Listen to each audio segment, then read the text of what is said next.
alive, but he's not going to be able to get it. Jumps out instead, but goes down. Forward, trying to get a better position, using the smoke's advantage. Drives straight in. Out instead, but goes down. Now it's just Portal alive. For Soul in a 1-1, but he cannot do it.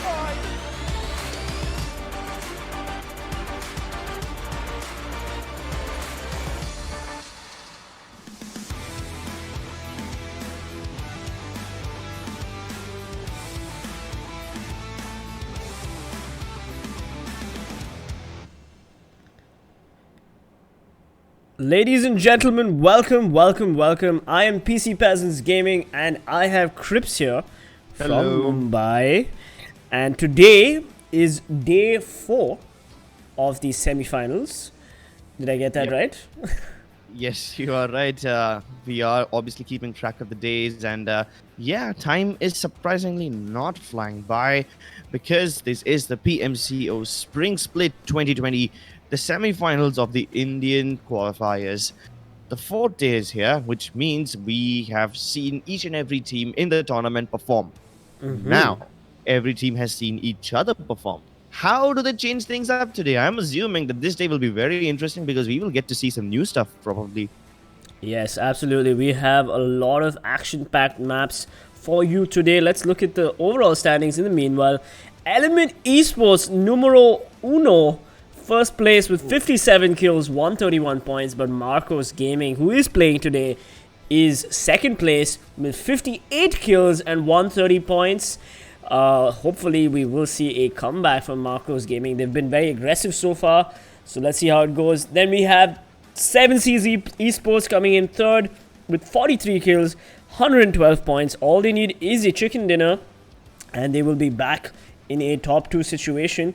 And then we have Orange Rock, who's also playing today, coming in 4th place with 96 points, and VSGCrawlers coming in 5th. Yep. Behind them was Fnatic, who have surprisingly not shown us the best of games yet, but they have plenty of time to get back on top. Celts and Lifecraft, these two teams who haven't been having the best of times in the group stages, they are really killing it in the semifinals. Same goes with Team Insane, Revenge, and Megastars. All of them have been dishing out punishment consistently, and it's all about getting more points now. Godlike, on the other hand, isn't having the best of times, and neither is Mayhem and Elves, but we expect a lot from these two teams. Yep, we do. And Team Megastars, then Genocide, JSL, all these teams are also playing today. But JSL is right at the bottom of the leaderboards, and you do need to be in a top 16 standing to make it to the finals after the next 2 days of semifinals. So teams like JSL, minus 40, full power, TeamTamilas, these teams really need to step it up. Even Aztecc ESP, but Aztecc ESP is playing today, so today we might see the comeback from Aztecc. And Aztecc is a team that does play pretty aggressively, especially when they have the circle. They are really good. So all they have to do is figure out their zone prediction, and they will be ready to come back into a top 16 standings. Whether they're ready or not to come back into the top 16, let's figure out how the teams actually get to the top 16. This is the point distribution table, and as you can see, the team that finishes first, that is the one that gets the chicken dinner, gets 20 points. If you come in second, you get 14 points, and if you come in third, you get 10 points. So on and so forth, all the way up to the 10th place, and each and every kill grants you 1 point. So in order to get to the top, you need to have a decent mix of kills and placement points, and you need to have consistency as well.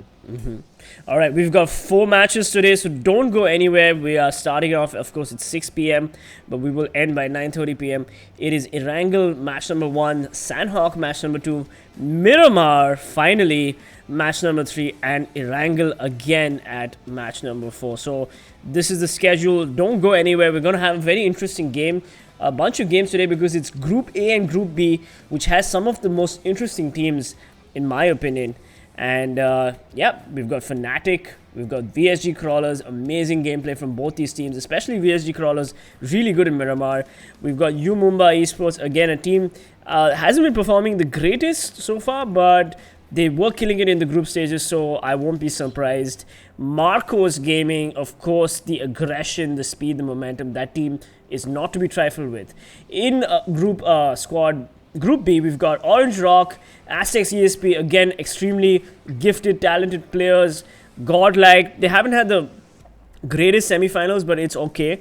It's fine. And then we've got Team Genocide, Megastars, again, in Group B, teams that you want to keep your eyes on because these teams are known to win chicken dinners, to get the kills, and are also known for their interesting rotations and their clutch plays. Yes, and then we have Team JSL, who are currently at the absolute bottom of the overall standings. But we have 2 games of Erangel today, and we know for a fact that JSL like dropping Pachinki. I'm hoping to see some action from them. On top of that, we have Team Insane as well, who at times can show us that they can survive even the toughest of third-party, fourth-party situations. And in order to survive a situation like that, you need to have a lot of nerves and a lot of game awareness, and that's something Team Insane brings to the table. All right. On our screen right now is Marcos and Orange Rock. Rohan, why don't you take this over? Yeah, so Orange Rock is right now in 4th place. I'm not really sure why they are head-to-head.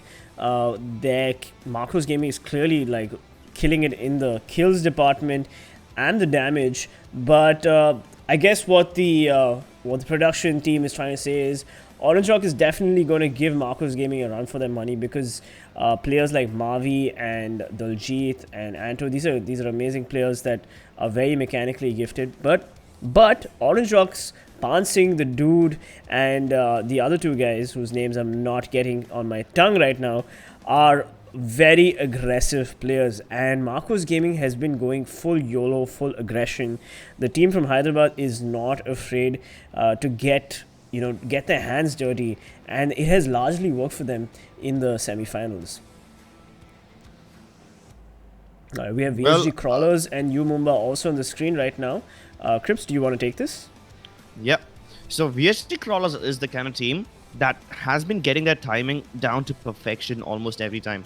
Yeah, sure, they have a few unfortunate games sometimes, but most of it is compensated for their high amount of survivability and kills. They have 35 kills overall so far, but on the other hand, we have Team UMExRxN. Now, UMExRxN do tend to make questionable decisions, but so far they've shown steady improvements, and I'm hoping that if they continue to learn and they continue to gather more information about their enemies, they should be able to bounce back really, really well. Currently, UMExRxN isn't in that much danger. We have seen them in worse situations before, and they have gotten out of those situations very well. Let's see if they can stay out of danger in the semi-finals as well. Yes, absolutely. So we've got Erangel coming up first, and it's going to be interesting to see how Fnatic, the crowd favorite for most of the viewers of PUBG Mobile Esports in India, how Fnatic actually comes up. We got into a discussion about Fnatic, but let's first cut to the players on the screen right now. We've got Orange Rocks, Mavi, and Max Cash from Marcos Gaming, the name that I missed. Yeah, pretty comparable stats. Of course, Marcos Gaming's Max Cash is definitely doing the most amount of damage. He's already in the 3000s. And he's got the most amount of headshots and kills. So yeah, Orange Rocks Mavi had very different stats in the group stages. He was really like one of the top 5 players in the entire group stages. They've not had the greatest semifinals, and we've already discussed this multiple times. Maybe it was because the circle wasn't great or they had the worst rotations ever.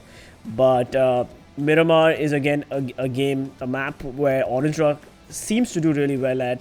So let's see how Orange Rock performs today, and I'm sure they're going to be looking to perform really well because they're going to want to climb up in the ladders just to make a point to the other teams. Yeah, more than making a point, they also want to let everyone know that they cannot be taken for granted. You see, Team Marcos, even though they were not as dominant in the group stages, they were still there. But in the semi-finals, it's like they're a whole different beast. So even though Orange Rock is the team that everyone considers to be mechanically superior because they have players like Daljit and Mavi and Anto, we know for a fact that these guys are really good aimers. we are seeing over here that Marco's Gaming is not just devastating in terms of their rotations and decision making, but they're also there to dish out the damage, which is a really scary thing. Here we have the plane on our screens. Revenge Esports are heading towards Zarki, which is uncharacteristic of them. They are playing it safe. Pretty interesting. TeamTamilas and Team Genocide heading towards George Bowl. Now, as far as I know, Tamils like to take the George Bowl City. Meanwhile, Insane almost always take the George Bowl dockyards. Let's see if Genocide challenges them today. Orange Rock is settling for the Water Town. Meanwhile, TeamElves is heading towards Saverny. Team Power going towards Yasnaya. And here we have Team Mega, who's going towards Novo. Sometimes the thing that they've always done, they always go towards Novo, regardless of the plane path. GSL also always goes to military. So, but the eyes are on Marco's Gaming. Let's see how this team can defend their title that they just lost to ELMT Esports. And the good thing about that is ELMT Esports are not playing today to defend their overall standing of first position. So Marco's Gaming is going to, they're going to be wanting to like definitely rack up as many points as they can in today's game. And close the difference. Yeah, close the difference. We've got the circle on the screen right now. What do you think about the circle, Crips? Yeah, pretty fair actually. The only teams that have to come out is Team JSL and Encore. Obviously, they're not in there. Team Aztecc is in Milta, but they should be able to make it into farm without any trouble. VSGCrawlers are a bit far away, so they won't be able to like gatekeep them technically.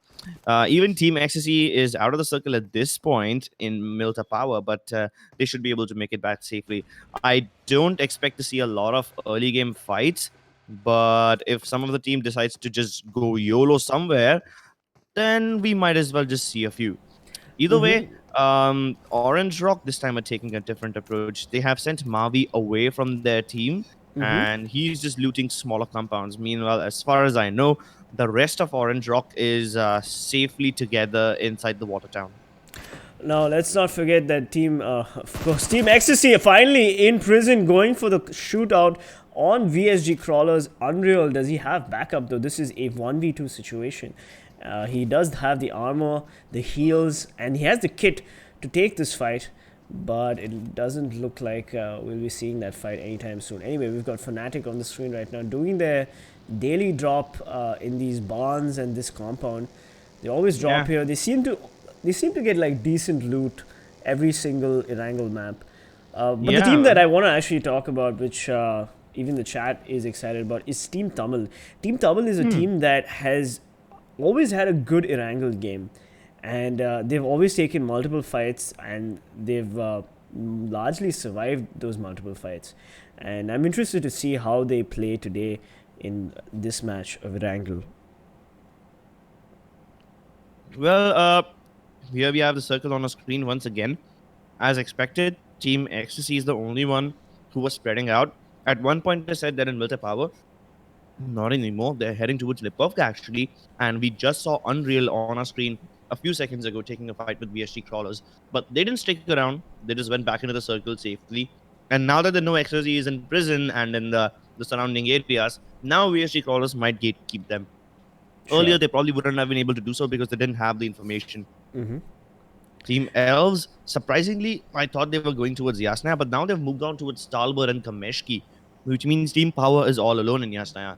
So that's the only few changes that have happened since the last time we saw the circle up until now. JSL, a team that drops in military all the time, but they don't seem to be able to convert that loot that they're getting into standings. I mean, they're still at the bottom of the entire semi-final standings. They've had piss poor performance so far.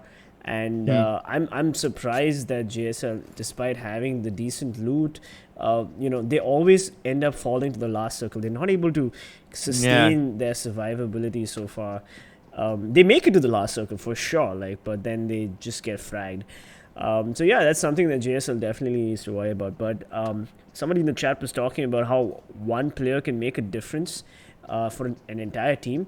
Well, we've got Revenge Esports on the screen right now, and Revenge Esports Akshay is just one of those players. We've seen him frag out left, right, and center consistently these semifinals, and has definitely helped Revenge Esports in many difficult situations. Yeah, the same story goes for Surya OP from JSL. This man, he can single-handedly change the tide of the battle. Now, JSL, we are seeing them go towards military base quite often, but keep in mind that at one point, the favorite drop spot for JSL was Pachinki, and they almost always did well in that. We saw that one game where they were able to get multiple kills upon Godlike, upon Seven Seas, upon Marcos Gaming as well. I believe that they're a team that can do really well in the early game, but yes, we both have seen and we both agree that they do struggle in the late circles at Right, times. right. And you were talking about Mamba before this, and Yeah. yeah, Mamba also been having a rough start. They had a rough PUBG Mobile Club Open in general. Like In it's, general, yeah. it's not like the group stages were good for them, and Nah. they just made it to the semifinals by the skin of their teeth. But in the semifinals, even in the semifinals, they don't seem to be having the greatest bunch of games. And I mean, they're better as compared to the group stages because the group stage was absolutely terrible. So compared to that, they're better. But no, if you still look at it, it's not as impressive. yeah, yeah. Again, Godlike is a team that has been struggling to keep the points up. Yeah, these are the teams that really. I mean, Godlike, for example, actually did pretty well in the group stages. They were not, they were not struggling as much, but they have lost a couple of decisive semi-final matches. They lost Pachinki to JSL unnecessarily that first Erangel day. So yeah, they've had a tough semi-final so far. Definitely.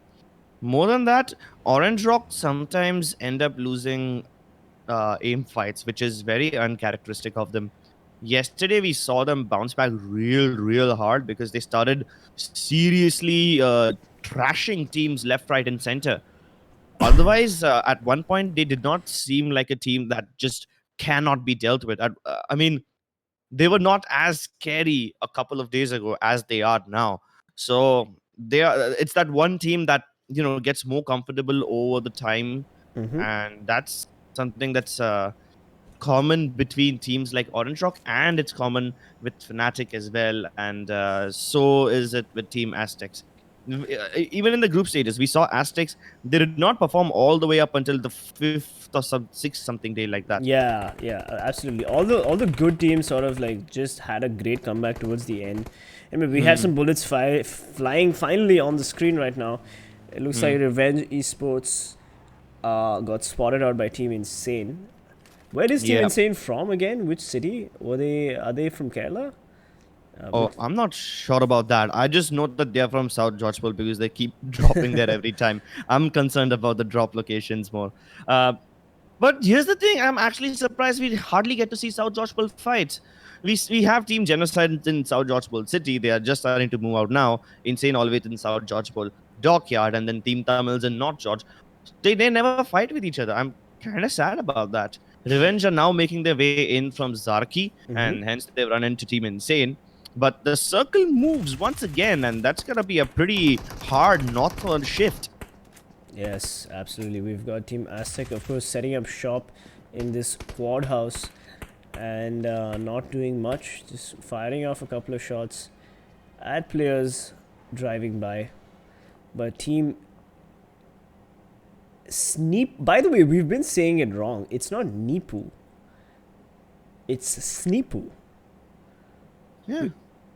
Yeah. I mean, we've been calling him Sneepu only, nah? What? calling her Sneepu. We've been calling her Nipu. Huh. Yeah. Somebody in chat the other day like corrected us, and I was like, oh, okay, I'll make a mental note of that because it's ELV. And then there's an S, ELVS. and the thing is, the name of that team is Elves. So we've been saying okay, so Elves. we thought the and S so is the part of the team name. Oh, okay. yeah. I get how that can be I mean, confusing. I think we have to completely blame Sneepu on this. I mean, it's completely her fault. No, okay, so I remember on the first few days we called her Sneepu, and then over on like the fifth or sixth day of group we started calling her Neepu because we got confused. But apparently we were right. We have been calling her Sneepu since day one, and it was wrong of us to switch to Neepu later on. Either way, Yeah, we're sorry. trust our We're gut sorry. We instincts stand more. corrected. Yeah, we stand corrected, and we should trust our gut instincts more. We have been right about quite a lot of stuff, and then we thought that, oh, maybe we're doing this wrong, and then we switch it up, and nah, we Well, were we're right. not familiar with most of these players and their teams, so it's fair to say that we will make mistakes. But as long as we learn from them. All right, Team Aztec finally driving away from a barrage of bullets from Pansing and the dude. Ooh. Oh, but the shots splitting up a finally bit. connect. Well, they kind of had to. Like, it was a bit of a rushed escape from Team Aztec, but they don't Yeah. want. Oh, but they are now driving past Team Genocide. No, sorry, Team Ecstasy. What Oh, a no. what a terrible rotation for Killsome. Yeah, yeah. I mean- It looks like all the compounds and all the buildings have been taken.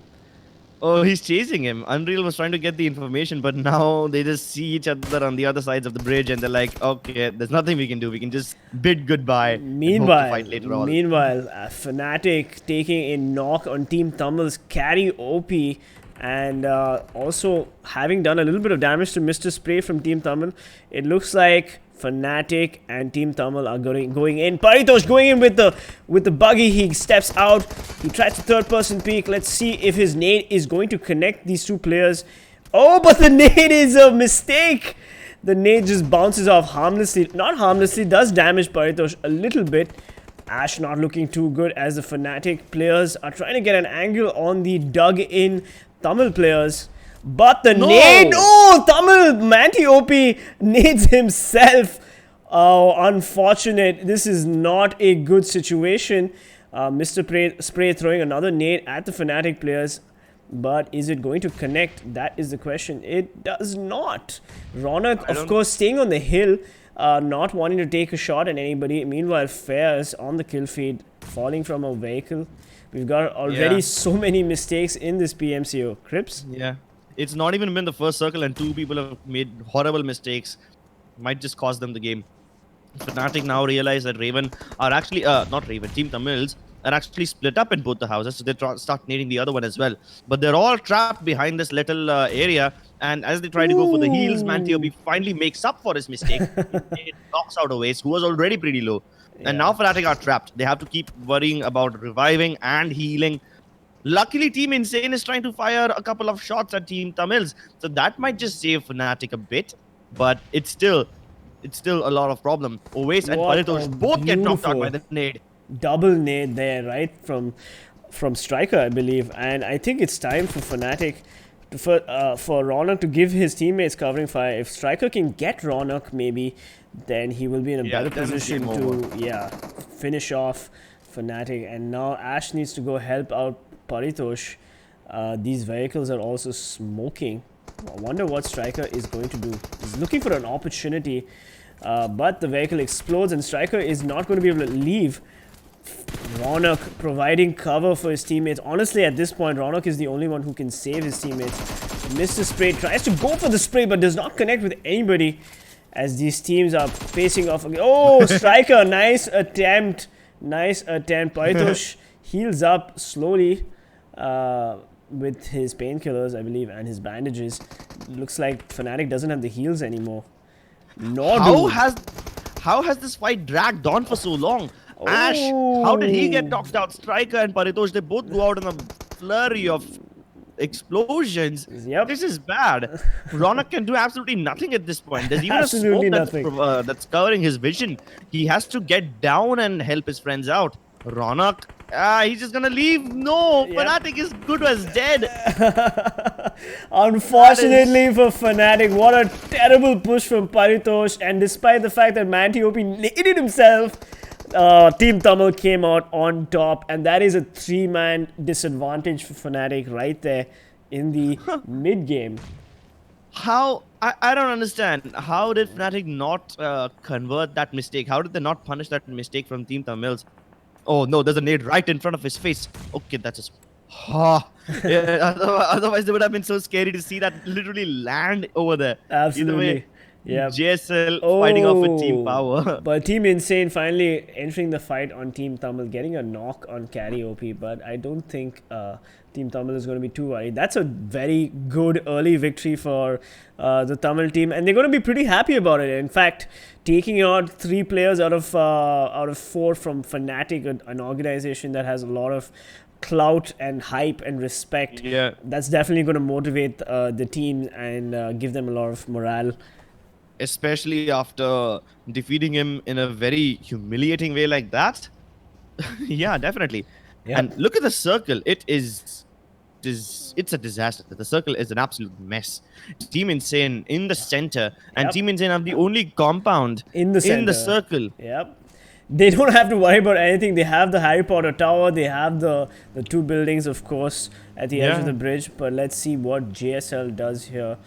Of course, Team Tamil is quite in the circle as well, except Yeah. for Ronak, who is at the edge of the circle.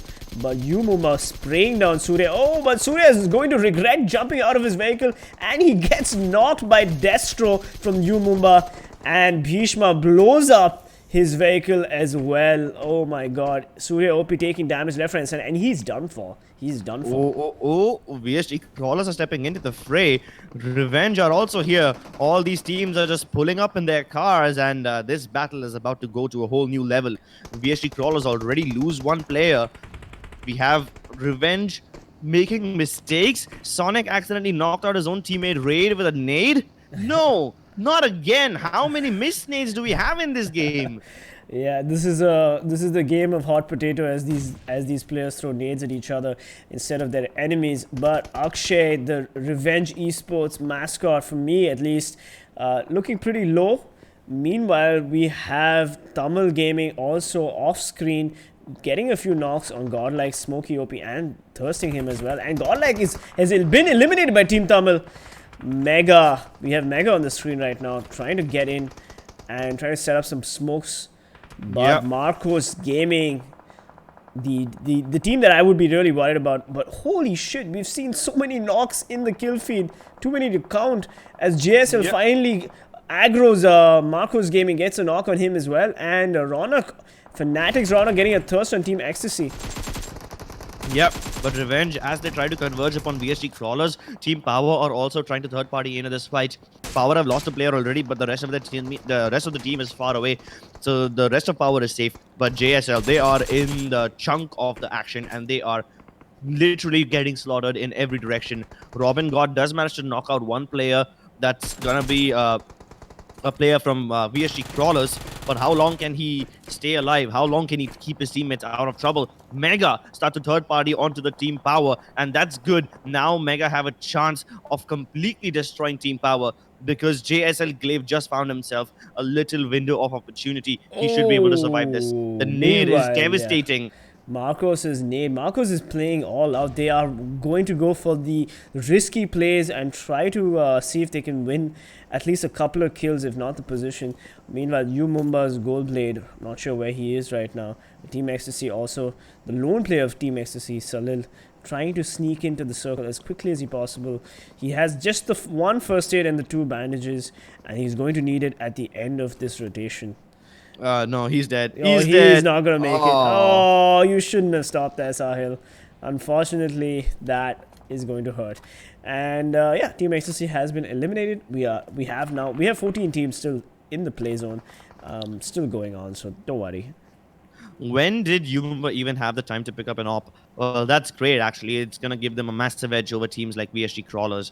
Surprisingly, Team Genocide managed to go all the way around the hill, and they are now in safe territory. The only team we need to worry about right now is Insane. Nice Meanwhile, catch. Marcos Gaming and Mega, they are going bonkers at each other. Yep. They're playing a game of catch as the nades are being chucked across the ditch. Do they land and do they connect? JSL, I think they are out of the game because Orange Rock finally knocked out Glaive. He was one of the last players of the team.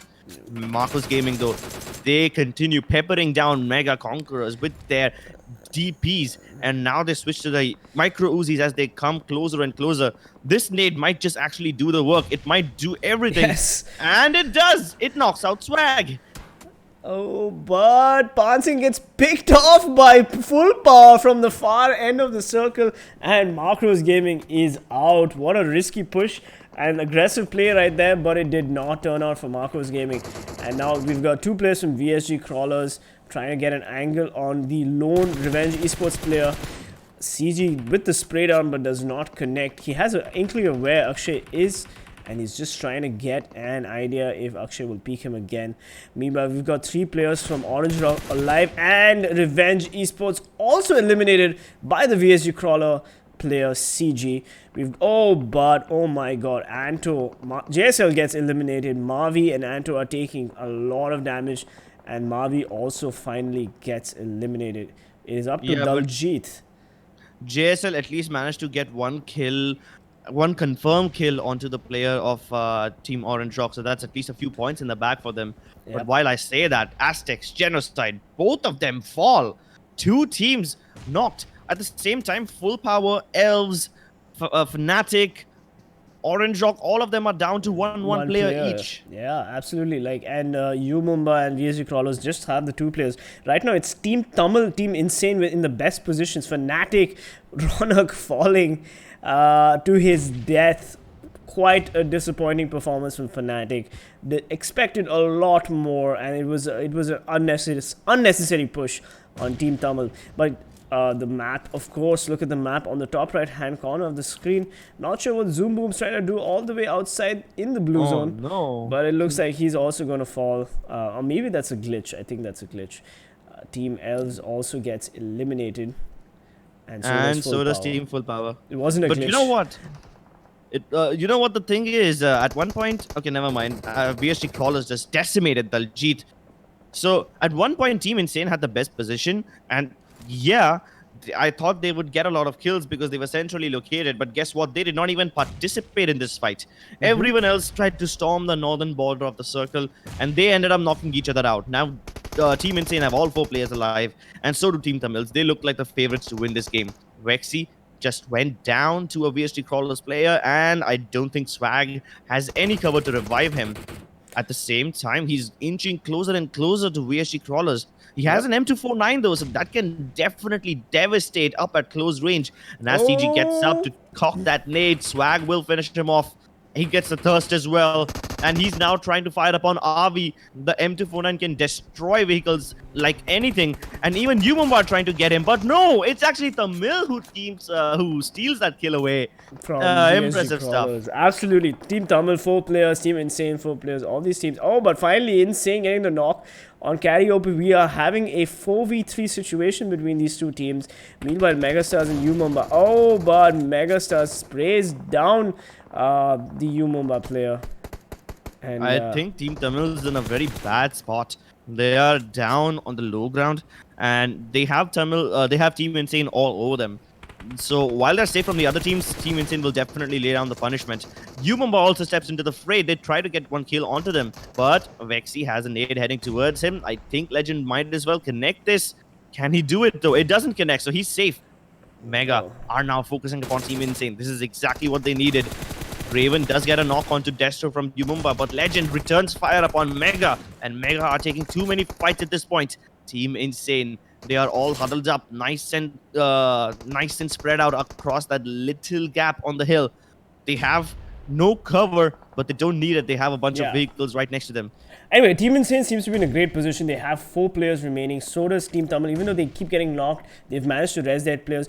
Oh, but Insane gets the knock on Swag of Mega, and it's up to Vexy and his teammate if they can do this. If Vexy and Encore can clutch this, it'll be great. And UMExRxN, of course, Bhishma, still last man standing. Bhishma might catch out Vexy and Encore as Team Mega rotates in from the east. But meanwhile, Team Tamil, of course, Vexy spots out Bhishma, but drops to the circle, and he has been eliminated. It is Encore versus Bhishma, and a 4v4 between Insane and Team Tamil. Encore fires a couple of shots. In Legend has an inkling where Encore is, and he retaliates, but Bhishma finally eliminates Vexy, and it's up to Encore to finally survive this last man standing. Yeah, but look at the position of Legend. He's going away from his team, trying to move towards the right-hand side so that he can deal with the remaining players. Oh, of but Mega Sky! and Bhishma, but they walked right into that trap, and they're going in with the vehicles. Striker does knock out Sky, but that doesn't really matter. Team Insane have already knocked out most of the players of Team Tamils, and all they need to do now is commit to the push and finalize it. Bhishma steals the kill away. He knocks out Sky, finishes him off. Naruto gets thirsted. And in the same process, even Manti gets thirsted. It's now a very difficult situation. Legend trying to move the car so that he can cover Naruto, but he's gonna get knocked out. Mr. Spray showing us exactly what he's made of. It was all down to Tempest now from Team Insane. Tempest alone, Bhishma alone, and Team Tamils are in the lead. It's amazing. I mean, Bhishma, like, I did not expect him to get in, but Mr. Spray finally eliminating Team Insane and falling finally to Team Tamil. Bhishma right there. Okay, now it's a 2v1. Megastars Encore. Not sure how he survived this long, but it's Mr. Spray and Striker versus Encore. And Encore's just want to go to the play zone. But yes, he does. He does die to the play zone without giving any points to Team Tamil. Amazing survival from the Megastars player. Raven, of course, Team Tamil coming in first place. Mega coming in second. And who is it that came third? UMExRxN. Like, I can't believe it. Like, Team Insane got completely eliminated. Like, what was Legend trying to do? Why would they even push Team Tamil like the way they did? Like, it was completely ballsy, and it was so risky, and it just didn't work out in their favor. Yeah, but you know what? I was actually hoping that Legend would finish off his shenanigans before Sky decided to push. That push was necessary, keep in mind, but not at that time. That's the thing. You don't just have to get the rotations right, you need to get your timings down to perfection as well. And Strike, though, my god, he was handed so many free kills. 6 kills for Striker. I won't say free kills, man. I'll tell you something. Striker performed. He capitalized on mistakes. He performed unbelievably well, and Team Tamil, like, with that early elimination of Fnatic, like, I had a very strong feeling about this team winning, because once you take out one of the top tier teams in the standings, you know that you have the confidence to take out the rest of the teams. You know, exactly. I think Striker got a lot of those kills in the fight with Fnatic as well, and in the last fight, Team Tamils perfectly punished the mistakes of Insane. So let's figure out, how did Insane even lose? They had the advantage, right? So at one point, all 3 of Insane players were huddled up together, and then they sent Legend towards the right-hand side to deal with the remaining players of UMExRxN and Mega. He did not do that, and before that finished off, Sky rushed into the car. Maybe Sky should have waited for Legend to finish, and that's the mistake that Insane did. Well, we're looking at the top 5 players. Team Tamil, Striker and Mr. Spray coming in first and second with 6 kills and 4 kills respectively. We've got Megastar Swag coming in third place with 4 kills. Aztecc coming in fourth place with 4 kills. And Naruto from Team Insane coming in with 3 kills. Yeah, of course, Naruto is going to definitely be mad at his teammates who didn't perform as well as he did, but the damage is off the charts with Mr. Spray with 965 damage. Wow. But Naruto beat him. Naruto got 1195 damage over Mr. Spray's 965 damage. So the Team Insane player, Naruto, did a decent amount of damage. He was dishing it out, but he just couldn't capitalize on the knocks. Anyway, we've got standings here on the screen right now. Team Tamil coming in first place with 33 points. That's a huge jump for them. That's a huge jump for any team. Megastars coming in second place with 23 points. And Team Insane, amazing plays but did not capitalize. 15 points. UMExRxN, I mean, really yeah, really impressive. They got the placement points. I mean, that was amazing. It was Bhishma, I believe, who got them to that situation, and great for them. VSGCrawlers and Orange Rock coming in 5th and 6th, and now we have Full Power and JSL. Finally, JSL, of course, moving up the rung slowly, but the 5 points are not going to help them at the 24th position. Marcos Gaming got way too aggressive, way too, I don't know, opportunistic, greedy with the push on Mega, and then Full Power eliminated them. At the same time, yeah. Marcos Gaming bit off a bit more than they could chew. And that's exactly why Full Power are above them. because at one point Team Marcos was on the verge of eliminating Full Power, and that's when they just got like a little distracted and started attacking Team Mega. So yeah, Full Power's got to be thanking them because they managed to survive as Mega distracted them. Yes, indeed. And we do have Miramar coming up, Sanhok coming up next. Yeah. So don't go anywhere. And now we have the overall standings. Marcos Gaming with a few kills here and there. They are finally back on top, beating ELMT Esports, but not completely securing that first position because they are only 3 points ahead of ELMT Esports. And a chicken dinner away from 7Seas Esports. So if 7Seas Esports performs today, Marcos Gaming will be given a run for their money. Orange Rock coming in fourth place. Not sure what happened to Orange Rock in this last game. Crips? They were doing a decent amount of damage, but then they lost most of their players to Mega and Umumba. And before Team Insane even stepped in, Team Orange Rock was already pretty much knocked out.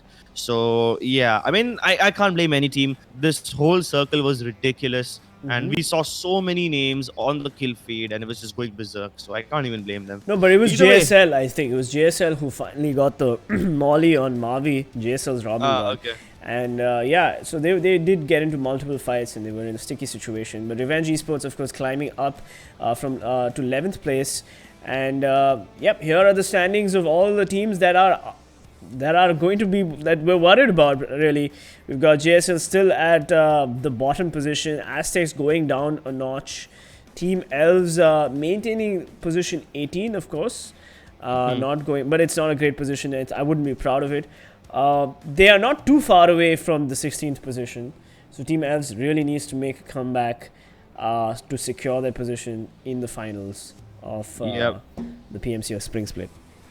Yeah, Aztecc Esports also needs to show up. They have a good chance today and they should capitalize on it. AIM Gaming though, I'm really worried about them because they just don't seem to show up no matter how many advantageous situations they have. Full Power, they got a couple of points in this game, but I can't even blame them for not getting way too many. It was a difficult game, and I hope that the next game won't be as devastating or as chaotic for them.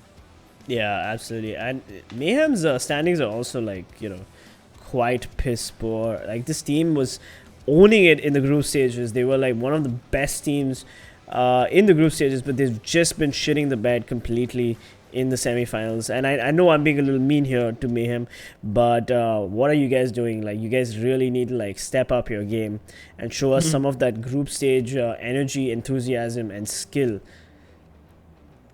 Yep, I'm actually concerned about Mayhem because it's not just the mistakes or the difficult games. It's just they're doing things that they haven't done before. They're making those silly mistakes. Can you believe it? We saw Mayhem make one nade mistake. That's not what we expect of them. Speaking of nade mistakes, so many of them in this game. Yeah, it's been a really like, you guys are the professionals. Okay, you guys are professional PUBG Mobile players. Could you not maybe nade each other or yourselves? Thanks. Okay, we've got Team Tamil, of course, going head to head with Megastars. 13 kills to 9 kills and 2,000 2k damage to 1.9k damage. Megastars finally like coming back. We didn't see the strongest gameplay from Megastars in the beginning of the group stages. In the beginning of the semifinals. But they are finally back, and let's hope that they can sustain this energy, this momentum that they have got in match 1. They did take a lot of damage from Marcos Gaming. They were in a very sticky position, but eventually the Megastar team, with their solo players, I mean, of course with Vexy and Encore, they managed to make it to the last circle, and kudos to Encore. Definitely. They made a lot of good decisions where they managed to survive. Umumba shooting at them, Insane shooting at them, Tamil shooting at them. Still, they managed to play for placement points and do a really good job. So I'm impressed by Team Mega. Although, if you ask me, I would have never expected Team Tamils to win. The fact that they survived the onslaught against Fnatic itself is the big deal. Yeah. And then they survived Insane. That's just all right, so let me chalk it up to Fnatic's push. But I was always betting for Team Tamil after they won the fight with Fnatic. Anyway, guys, we're going to be back with Sanhok. We'll see you in the next match.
Hey guys, welcome back. I am Venom from PC Peasants Gaming, and I have Crips, my co-caster, all the way from Mumbai, sitting here with me.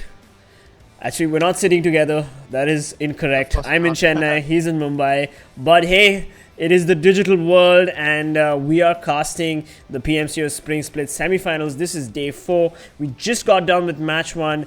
It was an explosive win for Team Tamil. Yes, for Team Tamil, with Megastars coming in second, with Encore clutching it for his team, and Bhishma clutching it for his team. Mumbai coming in third. Take it away, Crips. The kill leaders for the overall tournament are still surprising because Akshay from Revenge continues to be on top with 21. Element Prince has taken over a lot of big names with 20 kills. Meanwhile, 420 OP from 7Cs is on 19, all thanks to his amazing performance yesterday. The dude from Team Marcos continues to deliver, but at one point, Marcos had 2 players in the top 5. Now it's Elements with 2 players in top 5. So Team Marcos are starting to slip downwards as Max Cash and Pansing finish in the 6th and 8th place respectively with 18 and 15 kills. Meanwhile, Naruto from Team Insane continues to show us his jutsu. I don't know if you guys will get this joke. If you actually watch Naruto, you will appreciate it. But Mavi is the lone member of Orange Rock. Keep in mind that at one point we had Mavi and we had Daljit in the overall kill leaders. At this point, the bottom player is Avi from Team VSGCrawlers. Yeah, let's talk about Orange Rock for a minute. I mean, Mavi, of course, great player, etc., etc., but we haven't seen Orange Rock perform well, and I think Sanhok is going to be the map where we will actually see Orange Rock come back, you know? I believe so too. Orange Rock already have a chicken dinner on Sanhok, and they had quite a convincing victory. Keep in mind that Orange Rock in the previous game was circle screwed, and I can't blame them for getting knocked out early. Although Erangel has that thing, right? Some teams go for central, some teams go for an edge of circle approach. So you can debate stuff, and sometimes the center is better. Although in a map like Sanhok, there is no such rule. There are no rules. Anything can work and will work. So it has more freedom than Erangel. So well, we've got a decent playing path also. So it's not like we will see a lot of teams go for safe drops, and hopefully the circle, who's generally the MVP of Sanhok, as we love to say it here at the English desk, will favor most of these teams, and we won't see another Hatin Island circle, which is just a cluster. Yeah, that's Hatin Island is just, you know what word I was going with, but it's just a mess when we get the Hatin Islands, and it would be nice to actually see a mainland circle for a change in Sanhok so far. And looks like the PUBG gods heard you. It's a South Island and a half main island circle. Interesting. Fnatic safely in boot camp. No team is challenging them. I'm actually pretty surprised. Paradise Resort is captured by Team Mega, a place that they always drop into. Team Power spreading out between Paradise and Cow in those little compounds of their own. Meanwhile, Team Tamils all in Cow. Team Insane all in Camp Bravo. Kampong has Aztecc, which is in the zone surprisingly, so that's nice. Meanwhile, if you look at the center where Painan is, we have multiple teams. We had JSL over there. We had I think we had this one also. I forgot the name. Never mind. The circle just moved a bit too fast for me. Either way, a huge chunk of the teams are towards the bottom part of the boot camp, close to Quarry and close to like Painan in that sort of area. Yeah, so we've got JSL, of course, next to Painan. We've got Team Genocide next to Painan. We've got TeamElves not too far away from Painan. So there's a huge cluster of players in Painan, as you very rightly said. And Fnatic, of course, are in boot camp, and good for them. I mean, this is going to be a very easy push for them, because all they have to do is get the loot from boot camp and then go south and try to secure and third party whoever, all these teams who are in Painan. Meanwhile, VSGCrawlers gets a knock and a thirst on Matt from Team Elves, as Sneepu and her teammates need to make their way out of the cave. Yeah, the cave, actually is a pretty good area if you're like playing solo or something. And surprisingly, I haven't seen a lot of players go there. Like the cave is relatively unexplored, so it's nice to see that it's getting a bit of attention from some players. Yes, indeed, indeed. Well, it looks like Team VSGCrawlers are looking for the Elves teammates, but none of them seem to be nearby, and CG gets a decent amount of loot. Look at that. But never mind, Team Ecstasy's Unreal spots out Avi from VSGCrawlers and knocks him, and then tries to go for the thirst. Almost succeeds right there. So Where's his teammates? Unreal's like, teammates aren't close by. Avi's teammates aren't close by. Where are they? It's a 1v1. Yep, and Unreal's definitely going to go for that push. And there's nothing the rest of the VSGCrawlers teammates can do about this because, yep, it's going to be Unreal's thirst eventually. And Avi, poor Avi, did not expect to get caught out in his extremely loud tuk-tuk. Yeah, I guess Unreal's not going to go for the... and Unreal now knows that there's nobody nearby to help him. And he gets the kill eventually. Team Genocide, of course, on the screen right now. Also moving into what looks like Revenge Esports Vantage. And there we go. Trilok does a lot of damage to Critic. Critic is going to be using that treat for cover. But it is Trilok, Sonic, and Wraith on the screen right now. Where is their fourth player? Where's the man? Where's the machine? Where's Akshay? And I guess he's off doing some shenanigans in some different part of the map. Either way, I don't think they need him just yet. Team Critic are in a pretty bad situation. They don't have a lot of room to fall back, so they're going to have to commit to this fight. Meanwhile, on the other end of the screen, we have Encore taking on Team Power. And he has his teammates close to him, which is unlike the fight we saw between Ecstasy and VSGCrawlers a few seconds ago. But Megastars getting fired by the other players of Team Power who were super far away. And now, unbeknownst to them, Mega are sandwiched. I'm assuming that at this point, Mega will be thinking that that's a completely different team that's attacking them. They will never realize that both of these sets of players are Team Power. Meanwhile, Fayaz getting a knock on the Genocide team, Noob. Let's see what Mega does here. Oh, he gets the knock on Mogambo. Swag with the beautiful spray down the crouch. And the nade goes out as they try to thirst him. Oh, but the nade misses Mogambo. And he's thirsted regardless. Alright, it is JSL trying to get a couple of knocks on Team Genocide, but they've taken a lot of damage. Fears, Robin God, and Glaive. We've got three teams here. Oh, but Akshay, the man, the machine, as mentioned before, entering the fray, getting the knock on Glaive. JSL is going to regret pushing into this fight. They probably didn't have to third party this, but they went for the opportunity kills as they generally go for. And yeah, and Team Genocide. I wonder how many players from Team Genocide are alive. You see Ash Gamer and XDD only on the screen right now. Yeah, it's only two of them. So, yeah, at this point, Team Genocide are in a bad situation as Robin God gets the knock onto XDD. I think he should be able to finish him off as well. Robin God was getting attacked from Revenge as he shot down, but he managed to get the thirst regardless. So, yeah, I think it's a pretty decent third party for JSL. And if you look at it, they have a very bad situation. Speaking of third parties, Marcos Gaming. Oh my god. But Surya also getting shot from Orange Rock. It's a third party after a third party after a third party. We've got a 5 party going on right now on the screen. Wow. Surya trying to get Surya OP out. But Trilok snags that shot away from Marcos Gaming. What a beautiful play from him. Robin God also falling to the dude's mad spray. Marcos Gaming. Oh, but the dude also gets hit. And Marcos Gaming is taking insane amounts of damage from, I do believe, Revenge's Trilok. He gets a double knock on them. And it doesn't look like the dude is going to survive that one. But you know what? This allows that one lone remaining JSL player to escape.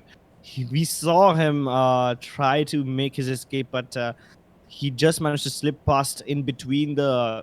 What are those tall rocks or mountains or whatever you want to call them? the really big rocks, the one where Revenge is right now. I don't know Right. what to call them, but I'm just gonna call them the tall rock. He escaped from in between them. So yeah, that's cool. Yeah. Anyway, all these teams are now going to slowly make their way towards Pioneer. At least Marcos Gaming is, and Revenge Esports still serving the land because if they can get a couple more shots, let me remind the audience that the Marcos Gaming players are on the other side of the mountain, and the observers, of course, get the X-ray vision to help the casters. So yeah, like let's see if Revenge Esports has completely finished off. No, is this Ash Gamer remaining from the Genocide, from Team Genocide? And yeah, the circle is on the screen right now. As you rightly said, everybody's clustering over Painan. Orange Rock towards the western edge of Painan, but UMExRxN also moving in from the bridges towards ruins. And Fnatic is taking the hill on the eastern side of Painan. They do not want to commit to Painan because they know that Painan is going to be taken. But the hill is an interesting place for a player like Ronak to, with his sniping skills, for him to actually get a couple of headshots and free kills. Yeah, Team Fnatic have moved out of boot camp, and now it's been taken over by Team Power and Mega. At the same time, Ash Gamer is hiding right under the noses of Team Revenge, the team that initially started firing at him before Marcos Gaming and Orange Rock stepped in. Either way, Marcos Gaming, they have disengaged from Team Revenge, but they will very soon run into Team VSGCrawlers. So I don't know which one is a more dangerous opponent over here. I think they will regret taking the fight with VSGCrawlers at this point because Orange Rock is still at an equal distance from both the teams, and they can third party in whenever they need. Luckily, Marcos Gaming was saved last time from Orange Rock because Revenge was starting to fire upon them, but I don't think they will be that lucky this time. At the same time, near Cave, we have TeamElves, who are dangerously close to Aztecc. Now, I assume they won't be fighting each other just yet, but as TeamElves try to exit the cave, then they will have a bit of a problem. The circle shrinks further, but it doesn't change that much. The only problem is for the teams who are in boot camp, they're going to have to come out. Right. And here we go. Here we have the battles in Painan. VSGCrawlers trying to storm the compound of... no, sorry, it's Marcos trying to storm the compound of VSGCrawlers. VSGCrawlers, yeah. All right. So we know that VSGCrawlers is pretty good at these close quarter encounters, but Marcos Gaming, for their history of aggression, will also be an interesting adversary for VSGCrawlers as both these teams get ready for the push. Of course, he's going for the nade. Evo trying to get the spray. Oh, but the molly lands perfectly on Evo. And the nade! I had a feeling like, what a execution from Marcos Gaming. As they spread in, they got a couple of knocks, and that molly plus nade. What a beautiful spray down. Marcos Gaming going into VSGCrawler's house. Of course, it was a 4v1. And it looks like they are slowly taking control over Painan, which is an interesting and important choke point for this circle. Yeah, it's one of the most important choke points, at least in a circle like this, where the North Island is completely irrelevant. It's only the South and mainland. So yeah, Painan is a massive choke point, and you get to control the bridge as well. It's a lone groza over here, which will be claimed. That there is a car nearby. I don't know who claimed it, but somebody has definitely got to this airdrop. Either way, Satan with the 6x spray decimates Avi, and he will finish him off in one fell swoop. All right. Down near the rock, he's looking for his he's looking for the enemy that knocked out his teammate, but on the other hand, Duke, he tried to climb up the hill, and Satan punishes him as well. Oh my lord, he's taken down 2 players of TeamElves all by himself. This is one player, Satan, who's playing so far away from Killsim and RB not OP, his teammates, and he managed to do a 1v3, and he's already got Duke obviously pinned down. Meanwhile, Mavi spotting out UMExRxN, getting the beautiful knock on Destro with the with the VSS? No, that was Orange Rock's teammate. Okay. So Mavi gets a couple of shots in, but his teammate Anto, I believe, got the knock. And finally, it's good to see Orange Rock, all 4 players alive and well. but Destro is back in the game, and UMUMBA now know exactly which team from the kill feed, which team has their eyes on them. Yeah, but if you look at it, John, he's very far away from Warren. And that's one thing that will really surprise Team UMEMA because they won't know where to look after that point. Yeah, I mean, the VSS, oh yeah, it was John and not Antom. I stand corrected. Yeah, John with the VSS, beautiful shot from him, but like, it's very difficult to tell where you get shot from and with these suppressed guns, especially the VSS. And the VSS is one of the best guns to harass teams and, you know, get suppressive fire on enemy teams because of the sound signature. It's very, very difficult. Even though you are prompted in the radar that it is coming from a certain direction, it still makes it hard for you to spot. And anyway, we've got Sahil 2K getting a knock on Marcos Gaming's Max Cash. All the Marcos Gaming players are now going to want to take care of Sahil and Team Ecstasy. Well, at least Team Ecstasy is far away, but they're all loaded up in one compound. But Surya, the dude, Bansing, Max Cash, all these guys, they're inside the city of Painan. Now, keep in mind, Team Ecstasy can stay here in this compound, but that's fine. Now, Marcos Gaming, they know exactly where to look. But Ecstasy won't know where to look because Marcos Gaming can spread out and take multiple different angles to fire upon Ecstasy. That's an advantage that they have. Either way, the circle shrinks even further, and it only changes a couple of things for teams like Power and Mega, who are out of boot camp, who are in boot camp and they need to move in. So those two teams will fight each other, but nobody at the northern edge of boot camp. So once they finish each other off, they are pretty safe. TeamTamilas at the bottom of the circle, they will have a little bit of problem moving in, but other than that, this circle doesn't really change much. The fourth circle and the fifth circle are the ones that will really shrink the plays to an extent where everyone will be forced together. And VSGCrawlers are out already. Wow. Yeah, well, it looks like they just had one player remaining. And speaking of one player remaining, even Elves just has Sneepu. But the circle seems to be favoring Marcos Gaming, who have the central Painan position, and Fnatic, who have the hill on the eastern side of Painan, and Team Ecstasy, who are slightly south of Painan as well. So these three teams are pretty much safe, and we're going to start seeing Fnatic finally take a fight with Godlike, and they do have the higher ground, so this might not actually work out in Carry BTC's favor as he telegraphs his footsteps all over the place, and Owace does not connect enough. I expected a knock from Owace right there, but it looks like Carry just manages to escape. And finally, the fight between Fnatic and Godlike has started, with Revenge Esports now pushing in with the lone Ash Gamer player. Oh my god, Raid gets knocked, but that is the end of Team Genocide. Yeah, and he finished off Ash Gamer in the process, so at least he took a point while he went out. Fnatic and Godlike, two of the most famous teams in this tournament, and some of the teams with the highest amount of fans, they are about to face off each other. And this is a clash of the titans with Insane in the background. They're closing in and they're hoping to third party, but I just hope they don't crash the party a bit too soon for their own sake. Yes, indeed. And yep, we've got Trilok on the screen right now. Revenge Esports, a very mechanically sound team. It is a fair fight, but Destro gets caught out in the open, takes a lot of damage, and he's chunked pretty badly. It is up to Goldblade now. My Eyes and Revenge Esports.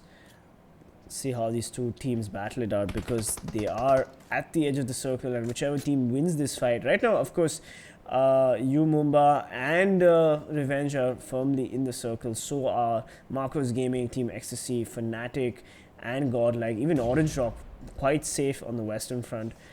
Full Power and Mega not too far away from each other, and yeah, even Aztecs are slowly sort of making their way in. Even TeamTamilas. So these teams will only have to worry about the next circle, as you very rightly said. Sonic over here has a great position, and Akshay has something even better, but he opened the door. I don't think he should have done that. Akshay opened the door, now his position's compromised. I think he should have waited, because that element of surprise would have really thrown UMUMBA off guard in case they decide to commit to this one. As of now, none of the teams have made the first move. They're just chilling next to each other. They know they're here. but they don't want to take the fights just yet because it's a very awkward transition into the compound. Well, now the circle has completely changed to north of Pioneer, and Fnatic is in one of the better positions to rotate. Megastars are of course fine, but Revenge, Akshay, as said before, the man, the machine. Oh, but he over peaks and peaks the same angle again and gets traded. Both teams getting 1-3 each, but the dude gets the knock on Bhishma. Marcos Gaming from where? Now gatekeeping Painan essentially, because oh, look at that angle. Marcos Gaming, Surya as well. They have the ridge all spotted and they're going to sandwich Yumumba between Painan. Oh, but Surya gets the knock and the spray. And the dude finally gets the kill on Bhishma. This is not good as Revenge Esports is now pushing Yumumba, and Yumumba are in a deadly sandwich. Oh, I think Yumumba have the advantage over here. Revenge, they shouldn't have left their compound, but both these teams need to get into the circle, so they need to make a move. Raid with a nice spray down with the AK-47. He finishes them off single-handedly.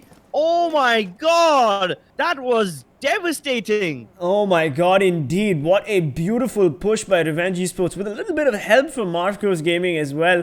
I mean, that was just unfortunate that Yumumba found themselves in a terrible kill sandwich.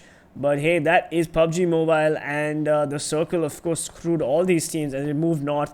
But never mind, now Marcos Gaming Surya knocks Revenge Esports Trilok, and Marcos Gaming is going to go for all those kills instead of the rotations. But insane! Spots on, kills him from Team Aztecc, gets the spray, does not manage to get this thirst on him, and he gets another beautiful spray on RB, not OP.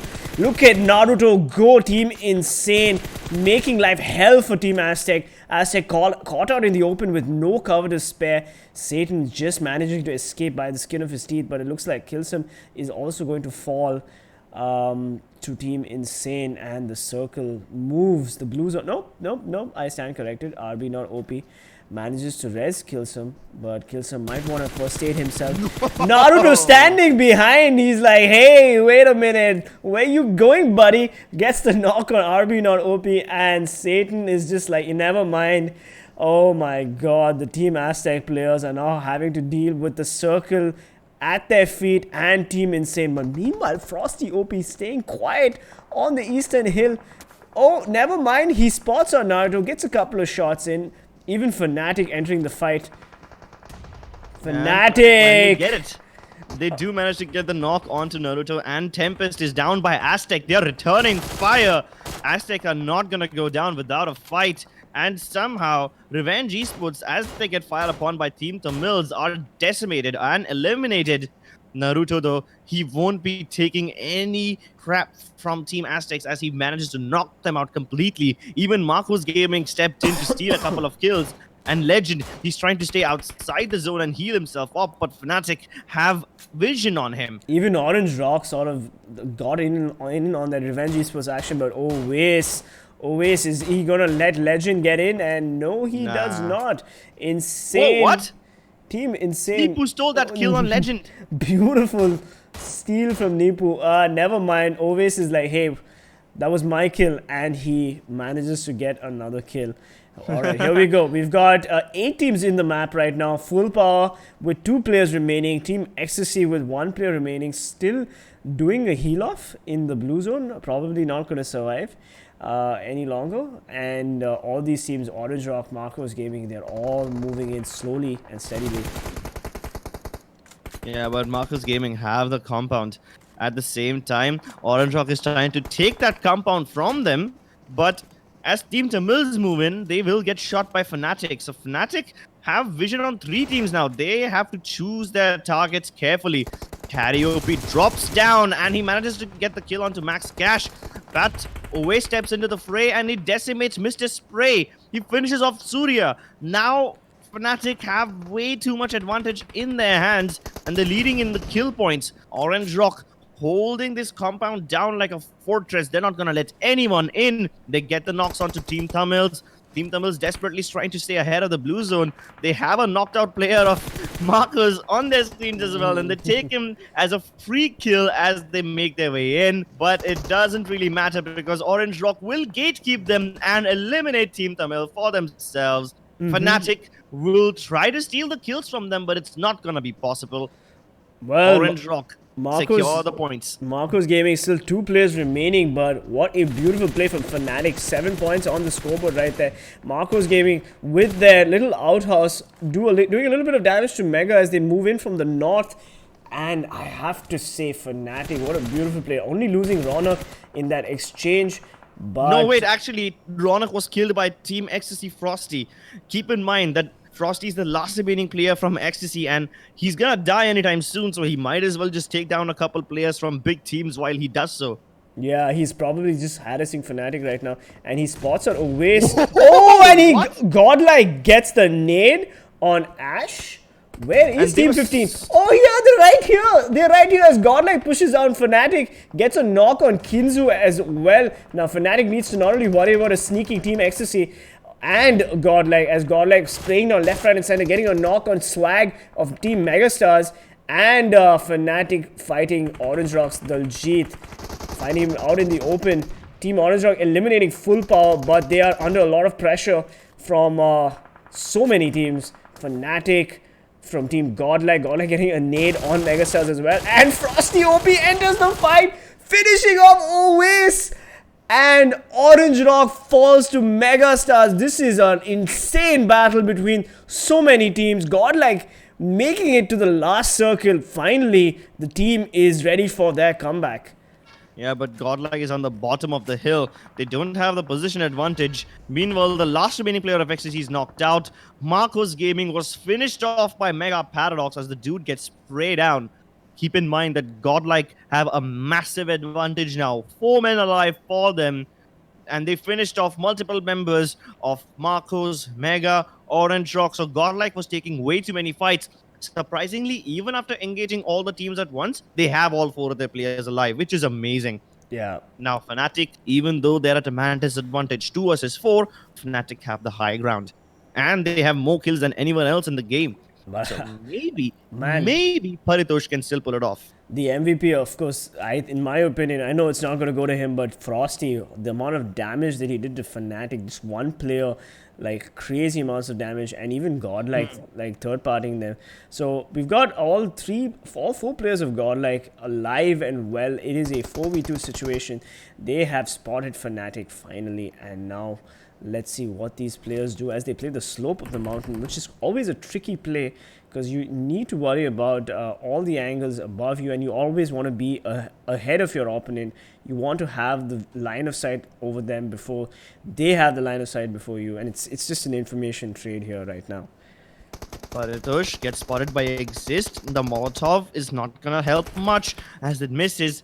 They still have plenty of cover. Carry knocks out Ash. And now it's all up to Paritosh. He's getting pushed by all 4. How much can he do before he finally hits the ground? Nothing at all as Carry finishes off them both. Godlike, they win the chicken dinner. But Oasis had 8 kills. Oh my god. Amazing. And that was a very strong finish from Fnatic coming in second. Like, I'm not even mad. And Megastars with their third place positioning with 15 points and Marcos Gaming with 12 points. All these teams did fantastic. Orange Rock, surprisingly, they did not have the circle. They did not have the vantage point. Like, I have to say, Fnatic played this map amazingly well. They had to pick the perfect position, and picking the hill on the eastern edge of Painan was the best decision, and it really worked out in their favor overall. Yeah. All right, we've got, of course, the MVP carry, BTC from Godlike with 4 kills and 439 damage. Kudos to him. Of course, it's always the MVP goes to the winning team's player, but in my opinion, Frosty from Team Ecstasy. I mean, the guy really messed things up for Fnatic, and Fnatic was almost surely going to win this. Ronak, as you said, fell first to Frosty OP, and I guess that was just a miscalculation. They didn't expect a snake in the grass to knock them out, but hey man, Sanhok is all about the snakes, isn't it? Definitely.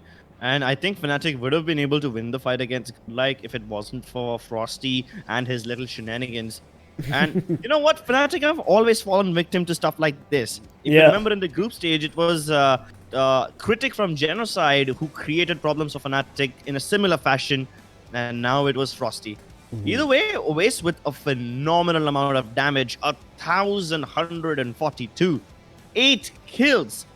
Wow. I think Oasis should have been the MVP, given that he's so far ahead of everyone else. Mega Paradox, they took multiple fights on their way in, but in the end, they did go down. Godlike, on the other hand, even after taking those multiple fights, won the chicken dinner, so I'm actually impressed. Absolutely. And we've got Mega's Paradox coming in second. Of course, Godlike, 4 kills from carry. Good for him. But yeah, Orange Rock, again, finally, like, Orange Rock always manages to have, like, a top 5 player position. But, yeah, the rotations have not been the greatest. And now we have Godlike, of course, coming in first place with 26 points with 6 kills. Fnatic, 10 kills, 24 points. So it's not a huge loss for them. Like, this was a good Definitely game. not. Absolutely Damn a good game actually. for them. And Megastars, again, playing quite well, coming in third place with 15 points. Marcos Gaming, they got the 4 kills, not the greatest position points, but hey, those 12 points will help them maybe bump up their entire points in the overall standings. And then we've got Orange Rock. Disappointing performance, I think. I mean, what do you think? I still think Orange Rock did pretty well. They won the fights that they actually participated in. Yeah, sure, they got third-partied, and but I mean, they could have done better. But the fact that they held off TeamTamilas in that compound, they managed to keep Team Ecstasy out. I think they did a pretty good job over there. Yes. Either way, TeamTamilas, they could have done better. The time they were storming into the compound of team, I think it was Orange Rock, they were getting fired by Team Ecstasy and Fnatic as well. So that's why they had to like spread out their offenses a bit. I guess maybe if they weren't getting distracted, they could have finished off Orange Rock by themselves. Either way, this was a messy game, but surprisingly, it wasn't as chaotic as the usual Sanhok games are. Don't you agree? Right. It was an interesting circle, and we actually got to see how these teams do their zone prediction correctly. Fnatic, obviously, great zone prediction. Marcos Gaming, great zone prediction. VSGCrawlers, great zone prediction. So, yeah, even Revenge Esports, like, they, not the greatest zone prediction, but we at least got to see some good action from them. They took multiple fights. Yeah. They took the Team Genocide fight. They took the Marcos Gaming fight. But eventually, of course, they were just a free-for-all buffet for all these teams, including Marcos Gaming, Orange Rock. And yeah, I mean, we saw a lot of good action. We saw a lot of mistakes being made overall. But the circle this time wasn't as unforgiving as it generally is in Sanhok. Yeah. That's one really nice thing about Sanhok. This time, usually it's just a real big mess. Either way, we have Oasis up against Carry head-to-head. They are not anywhere close to each other. Oasis a league ahead of everyone else in this game. He was really on fire, and that's a big reason why Fnatic have 10 kills. 80% of the kills came from Oasis, so kudos to him, and the way he handled it is amazing. The fact that Oasis is the in-game leader and he's fragging, it's just huge because in-game leaders aren't expected to frag all the time. Right, absolutely. Like, Oasis was just on fire. I mean, Fnatic was just raining fire from that hill in general. And, like, it was just the best strategy, in my opinion. And I think this is something that a lot of teams are going to take note of. Hey, instead of taking Painan, let's take the hill. But the point is, Fnatic is a team that can take the hill and can 360 degrees defend the hill in Sanhok, which is quite a feat and quite a show of experience and talent from the Fnatic players. Yeah, and it's difficult to hold those hills.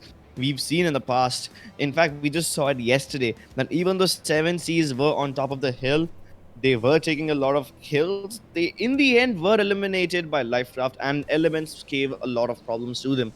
So, Fnatic had the best position, and they held it in this game, which is incredibly difficult in a map like Sanhok, because the best position does not always translate to a victory. But Fnatic did really good job out of that this time. Well, Orange Rock's 5th place position has bumped them up, crossing 7C's Esports, which is always great. Megastars now in a top 5 situation, and Fnatic also moving up in the 6th position. So both Megastars and Fnatic, great game for them, and they're not too far away from each other. Pretty much 4, 5, and 6 are head-to-head with each other. 7 Esports, Megastars, and Fnatic are head-to-head, and Godlike moving up in the ranks. Of course, that win, that 26-point win in Sanhok last game is putting them in the 12th position, but they're going to want to at least be in a top 8 situation so that they feel more confident about qualifying for the finals. Yep. At the same time, the teams who aren't playing today, Cells, Lifecraft, they obviously are going to go down. But surprisingly, even Ecstasy went down after having multiple kills in this game as well. TeamElves, they took a little bump in the position, and so did Team Aztecc, because Aztecs were fighting Insane on their way in, if I'm not wrong. Yes, they were fighting Insane. And yeah, they were caught out. They were caught off guard, but they managed to steal a couple of kills away. Elves also, they lost that fight against Satan from Aztecc. But yeah, commendable job by Satan as well. He knocked out 3 players of Elves single-handedly over there. Even then, Elves are ahead of Aztecc, so there's got to be a bit of a bummer. Mayhem, though. Aim Gaming. Mayhem Aim Gaming are just on a free fall at this point, I'm concerned. Team Full Power did not manage to do much, even after they had a good chance in this game. Even JSL, I mean, JSL, they're just not moving up. And I don't even remember seeing JSL in this game. Did they get knocked out very early or something? Well, I think they had Painan for a long time, and I think the VSGCrawlers might have knocked them out. Unfortunately, we didn't see the fight on the screen right now, but yeah, JSL in the 24th position, they are very close to getting eliminated, and if they don't at least win another 40-50 points, they are pretty much, they're out. Yeah, and 40 points is a huge amount of points to take. So they're going to have to come up with chicken dinners or like consecutive top 3 finishes in order to pull that off. And maybe it is possible in a map like Miramar, a map that relies heavily on rotations.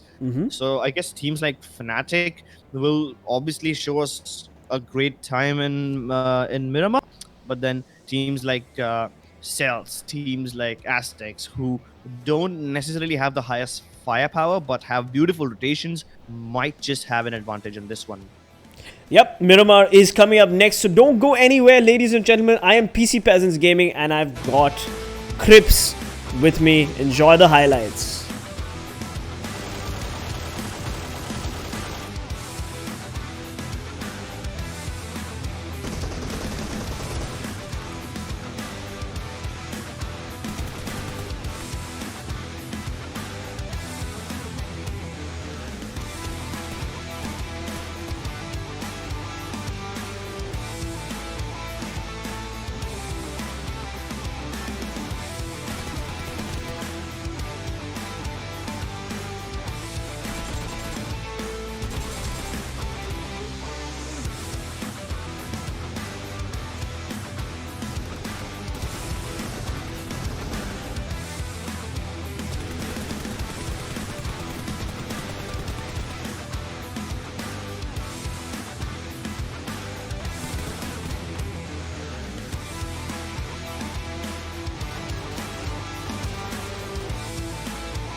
Hey guys, we are back. I am PC Peasants Gaming from Chennai and I have Crips here from Mumbai.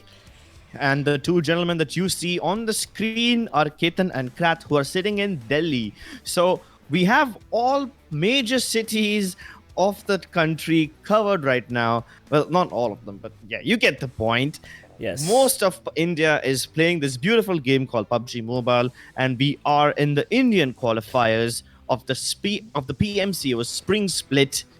This is the semi-finals, and this is day 4, which means all the teams have performed, and now they Crips. are performing once again. Hey Crips, are you from Mumbai or Mumbai?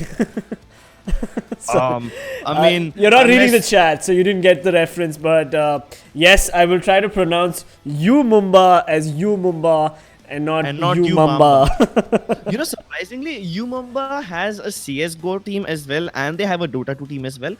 A lot of people end up calling them UMExRxN, and I feel bad for the whole organization as a whole because I'm good friends with the people in UMExRxN. At least I'm good friends with the people who own the organization and manage them, and they keep telling me, Crips, please tell your co-casters how to say our name.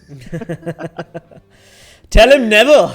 I will not unless I am paid copious amounts of money to pronounce their name correctly. Anyway, we've got match 3 coming up next, and for those of you who don't know what match 3 is, it is Miramar. So we're gonna have a lot of fun, a lot of rotations, and we've got teams like Orange Rock, Fnatic, and Marcos Gaming. Of course, Marcos Gaming always chokes in Miramar, but not they do, right? not their greatest map. But Revenge Esports, VSGCrawlers, again, teams that are very strong in Miramar. So we're gonna see some action. We're gonna see some nice nades and some good thirsts. I'm really excited to see VSGCrawlers in this one. Also, I'm kind of excited to see JSL. I know that they don't really perform best in Miramar. They're a bit stronger on maps like Vikendi and Miramar, but then what do I say? It's better than underperforming in Sanhok. So I guess that's one thing that we will get to see. Either way, Team Ecstasy and Team Genocide are also really good in Miramar. So that's one thing we need to keep in mind. The playing path is skewed towards the south, and a lot of teams are going to struggle to get to the northern towns. Revenge, JSL, heading towards El Pozo, but I'm not sure they'll necessarily settle over there. Meanwhile, TeamElves, Team Genocide, and Team Power drop into Los Leones. Orange Rock also in Los Leones, but I think they won't go inside the city. They'll probably go somewhere outside it. Team Marcos and Aztecs, all of them trying to take control of Puerto Periso. Nope, I'm actually wrong. Marcos is heading towards Impala. Aztecs and TeamTamilas are going towards Puerto Periso. Okay, listen. The circle is finally on the screen right now, and it is a very central circle. So all the teams that have sort of gone for those central drops, central Miramar drops, are going to be in a good position. They don't really have to worry about the rotations too much. But all the El Pozo gentlemen like JSL, Umumba, and I said it right, Revenge Esports, all these guys will have to worry about rotating in slowly. But what is Team Tamil doing here? Team Tamil is going on an island. Interesting. This is the Spawn Island. Oh, we finally get to see some Spawn Island action. Interesting. Nice. Thank you so much, TeamTamilas, for doing this. I've never seen a professional team go for something like this. This is playing it very safe, and team. Let me remind the audience that Team Tamil won the first match of today's semi-finals. They won Erangel, and it looks like Team Tamil wants to go for some safe loot because I think if Team Tamil has the loot, they're able to sustain those fights. They're able to win those fights like the way they won the fight against Fnatic. But Ronak, now there's a lot of criticism going on in the community that Ronak is always the first person to die. And no. I mean, it is. I mean, I don't think you read the chat as much as I do, but he has been. I'm not concerned about the chat. He has been getting knocked a lot out first, and then the team just tends to suffer after that. Yeah, but that's like the whole Fnatic thing in general. They almost always end up losing a player at the start, and when they do that, they'll end up losing the game. Usually, Yeah. people would have said that Scout dies first, but then Well, I Scout wouldn't hasn't been criticize. playing Yeah, these last couple but of when he does matches. play, people say Scout dies first. But Yeah. I wouldn't blame Fnatic because of this, because that's the whole approach, right? That's the whole thing. They play separately. That's what makes Fnatic, and it doesn't matter because they have proven time and again that they can win even after a man disadvantage. Either way, Surya OP with a horrible Ooh. M762 with no sights, no vertical foregrip on it, will be knocked out by Revenge Raid. And Glaive is taking a bit of damage. That AK might just be able to finish the job. Ooh, he sprays down Raid. Raid going for the sprays, but does not manage to connect as much as he would have liked. But at least they get the nice Mirado, the super sports car of Miramar. Yeah, it's really loud though. It's like you're literally telling the world where you are. But it's better than being on a bike where you can get knocked out like that. Glaive hits Insane. the ground. There's nothing PS can do about it. He just has to back away. The Yeah. bike doesn't even provide you enough cover. And he might just fall. No, he manages to walk away with the skin of his teeth. Or rather, should I say, ride away into the sunset Early after fights. losing 2 players. Early losses for JSL. Again, the team at the bottom of the overall standings in the 24th place right now. He has stopped his bike and he's probably going for the heal. But Legend also trying to get that quick thirst on Fayaz. Unfortunate. I mean, I kind of have mixed feelings about the bike in Miramar. You see, the terrain is so rocky that it's difficult to drive, which makes bike the ideal candidate because the bike doesn't worry about the bumps in the ground or whatever. It's Yeah. very easy to drive the bike in Miramar, but also you can get shot. So that's like so terribly well balanced.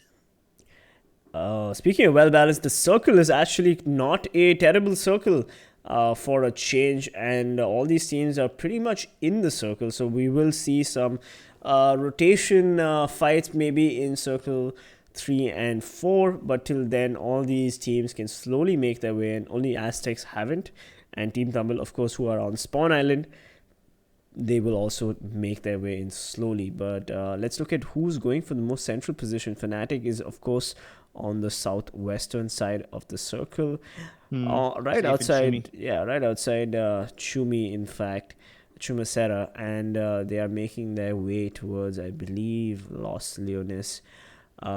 Team Ecstasy, of course, have Picado under control and Godlike Hacienda. Yeah, Godlike have Hacienda and San Martin. Wow, okay. It's actually difficult to get both of them in control. So now that they have it, I'm actually happy for them. Godlike have time and again drop San Martin. Usually they have someone else also dropping over here, but this Right. time it's just them. Yeah, yeah. Godlike had a really great game last game. They came, of course, first, and they are sure to be playing this game also quite well. Now that they don't have to worry about anybody enduring the looting phase, all they have to do is ensure that they have the greatest loot ever and just get that zone prediction right towards the end of the game. Yeah, and being in San Martin makes you, puts you right in the center of the circle, which is pretty good. You can then rotate quickly enough. Pecado also. This is Pecado, right? Yeah, this is Pecado. Team Ecstasy all safe over here. And Pecado is not that big of a town, so it's easy to completely loot it up, not Yeah. leave a single building, not leave a single stone unturned.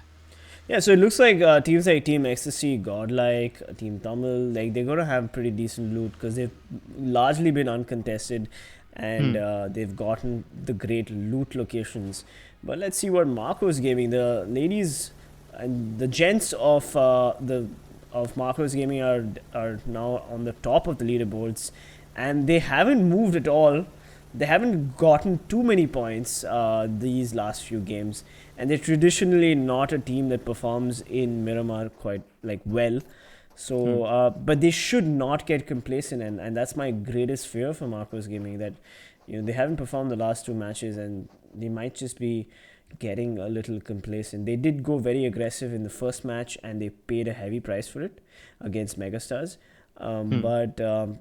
But yeah, match 2 we didn't really see too much of action from them. I agree with you.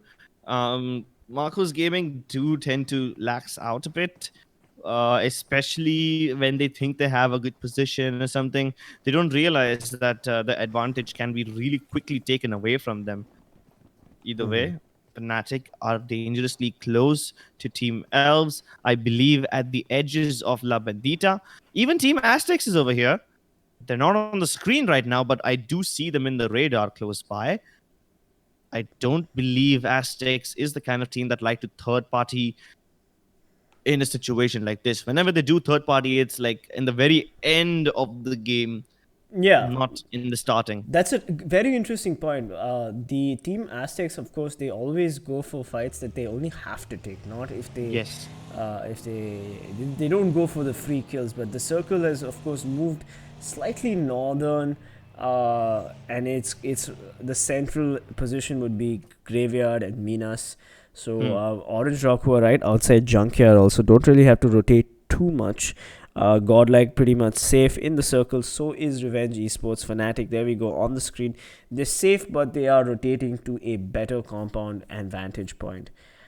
Yeah, and this circle does put Minas centrally, which means Godlike is in a very good position, actually. Keep in mind that the hills and the terrain around Minas, it's really difficult to navigate, even in cars, even on bikes. So I guess Godlike, if they manage to hold their ground, they should be able to do a lot of good stuff. If not get a lot of kills, they should at least be able to get a lot of information about their enemies' whereabouts.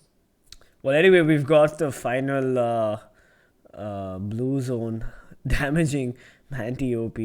Not really sure what Team Tamil is doing here, but they have a long distance to go, and that was kind of the risk that they took when they dropped at Spawn Island. But let's hope that they have better loot than the other teams. Yeah, I mean, if they Fnatic, don't have the loot, then it's not really worth it. never Oh, no. mind. Ronak spotting an Unreal and finishing him off as well. It is Fnatic versus Team Ecstasy.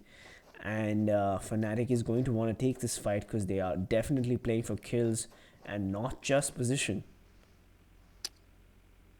But Team Ecstasy, after losing Unreal, they still haven't moved that far away. They want to stay next to Fnatic, and Fnatic is closing in upon them. So I'm assuming while they're too busy looking at Team Genocide rotating their cards, definitely Sahil saw them, but I don't think he has the luxury of taking a fight with them right now. Meanwhile, Orange Rock, oh, I love this hill. Keep in mind that this is the hill that Orange Rock always end up taking. But the last time they were here, they split up and they failed because of this very position. Now Well, let's see if Orange Rock repeat Bansing. the same mistake or not. Bansing already managed to knock and thirst Anto from Orange Rock, so clearly it hasn't worked out the greatest for Orange Rock. They do have the vantage point for sure. But yeah, it looks like Marcos Gaming also learned an important lesson that Orange Rock loves that canyon, as you said. Meanwhile, Sahil, Team Ecstasy, Sahil and Venom push Team Full Power, and they drop nades on them left, right, and center like bombers. And Kinzu and his teammates need to worry about all that aggression that Team Ecstasy is putting on them. That's the thing about the fight on this hill. Team Power are on top, but they are using the third-person peaks as cover. Now, the thing about this is, if you want to have an advantage, you need to be on the slopes in order to make the third-person peak work.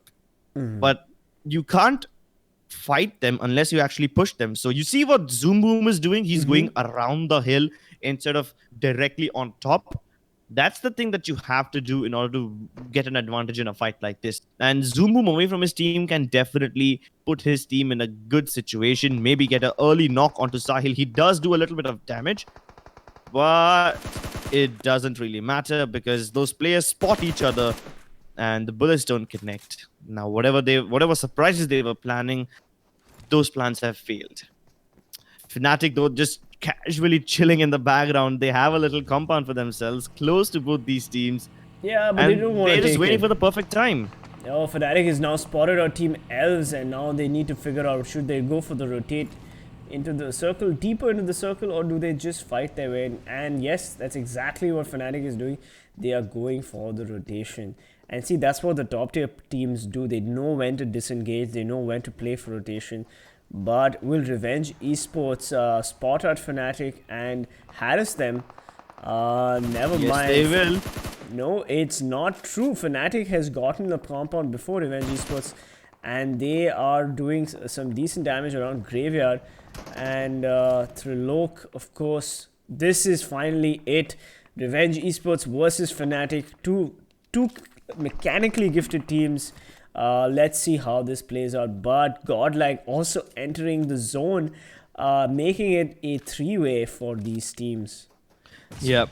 At this point, Sonic is far away from his teammates, which is nice. He should be able to cover his teammates from multiple different angles and keep the pressure onto Fnatic. Always already knocked and thirsted. Killed. Yeah, he's done Jesus. for. Sonic. Now, Fnatic, all their players are trapped in that one warehouse. While Revenge are moving into its Fnatic, Godlike finally decide to show themselves. They do a little bit of damage onto Sonic, and he's on the verge of getting knocked out. Trilok helps him out by getting into the same rock as him, but at this point they're both trapped. Godlike, they can continue pushing. Raid is the only person from Revenge who can keep them safe. Fnatic, though, they're gonna use this time to heal up and get a good amount of information as to where their enemies are before they finally get out of that silver house. Yep, all Godlike needs to do is wait for that fight to end. They don't. Oh, but Carry gets sprayed down by a raid from Revenge Esports, and he is knocked. Look at that spray down. That was a very long distance spray down. And now Revenge Esports get in another chunk off of Exist's Godlike.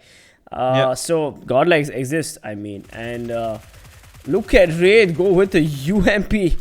He is doing some serious damage over a large distance with just a red dot. Just spraying widely into the smoke, but still getting those hit markers off. And I love how Revenge Esports has given both Fnatic and Team Godlike a run for their money, but the circle has screwed. Just about everybody has moved south of Minas Generalis, and it's up to Team Genocide and Team Aztecc to hold the best position. Of course, Team Genocide is holding the edge of the crater, and Team Full Power will also try to push in. What? Robin God nading himself. Beautiful. Well done, sir. As the play zone finally knocked both Team Ecstasy's Venom and Sahil 2K. What is happening? How are they dying to the play zone? This is just... this is so awkward to watch. Team Genocide are peppering them outside. But as I say that, Aztec get a kill onto one of the Genocide players. Ash Gamer's out. Sahil 2K knocked in the blue, and Revenge are pushing Fnatic. They're going all the way around Minas. Raid, I said it before, he's the only man who can save them from Godlike, but it seems like they're not worried about Godlike anymore. They've spotted Ronak. Raid providing overwatch for his team from the high ground. Meanwhile, his teammates, they're continuing to move in. Akshay decimates Ronak, and Trilok will be the one to finish him off. Godlike, they've gotten out of their hidey holes as well, and now they're also moving in. But Fnatic is creeping up on ELMT. They're keeping a check on ELMT. No, this is not the fight you need to worry about. I have to say, Ronak buying his teammates time so that they could rotate in the circle is quite commendable and brave. So this is one of the situations where Ronak did get knocked out early on, but he at least managed to let his team rotate, and that is a team player right there. So huge props to Ronak. Meanwhile, Mavi and Daljit push Smokey OP of Godlike as Godlike gets a chunk on him, and he is knocked. Smokey OP finished very quickly by Daljit and Mavi. What teamwork from the Orange Rock players. It is up to... Let's see what Orange Rock does. They are one-man disadvantage, but Gil gets a couple of spray downs, but doesn't do much as VSGCrawlers and TeamTamilas keep trading each other. Godlike now spraying down Elves' Duke, and Vexy getting the knock on Full Power's Mogambo. Marcos Gaming entering the fray as well. We've got Revenge Esports on the screen right now. Full Power eliminated, and Revenge Esports eliminates Team Full Power. Well, not entirely Full Power, just a little bit of Full Power. Now Revenge going for Yeah, they're crossing the cliff and going inside the ring of Bandita, where Fnatic are already waiting for them. Els, Matt, he's hiding inside the car in the smoke. I don't think they'll expect this, but they will very soon find him. Raid, he's trying to just loot up, but doesn't realize that Matt is still there. How is he still alive? He's inside the car and they haven't seen him. Now he finally strikes and he gets the knock onto Sonic. Can he do any more? No, that's going to be the end of the story for him. And Els finally get knocked out of the game. JSL are also out as Fiaz dies to the play zone. Ooh, but Pansing with the nade on Team Insane. Marcos Gaming was still pretty much in the fight. I'm not sure how many players remaining for them. It looks like all 4 of them are alive and well. But they are right sandwiched between Orange Rock and Team Insane. So let's see what happens here. Marcos Gaming goes for the YOLO push. Here we go. The dude jumps out. He's getting ready to go for the spray down. They get the spray down. They knock out Sky. And VSGCrawlers is also eliminated as Team Insane falls like flies to Marcos Gaming. Oh my god, it is up to Naruto, last man standing. He goes for the spray. He gets 1 player, but Marcos Gaming eliminated. How? How? Team Insane also eliminated. Did these teams just blow up each other? It looks like they did. Yes, they almost killed each other off, and then all it took was 1 kill from TeamTamilas to finalize the elimination of both these teams. Look at the brilliant position the Team Orange Rock have. They're just at the edge of Minas, and now they have all their cars.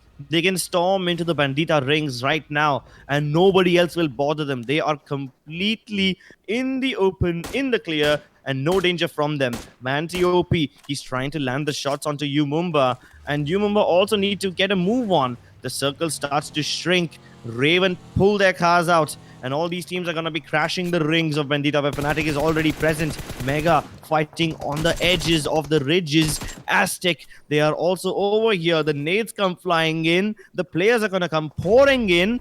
But do the nades connect? Yes, they do. They do a little bit of damage, but no knock.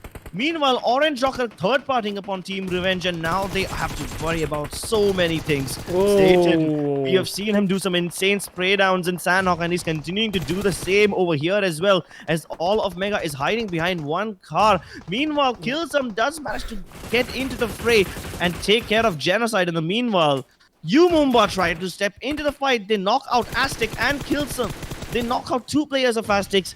And now Mega have a chance of getting back in this. But no, on the other side, Orange Rock blow up Team Revenge completely. Yeah, Team Revenge is out. Orange Rock beautifully picking their third parties carefully. Even Umumba, all 4 players alive. They see kills him and they knock him out. The circle on the top right hand corner is favoring Team Tamil. They are right at the center with Orange Rock on the far northwest. And we've got the southern teams battling it out as Team Genocide gets knocked out. Megas, Vexy going for the smoke and the revive. Worrying about Team Aztecc's complete spray down on them. But Umumba, all 4 players, harassing not just Godlike, but also Team Aztecc.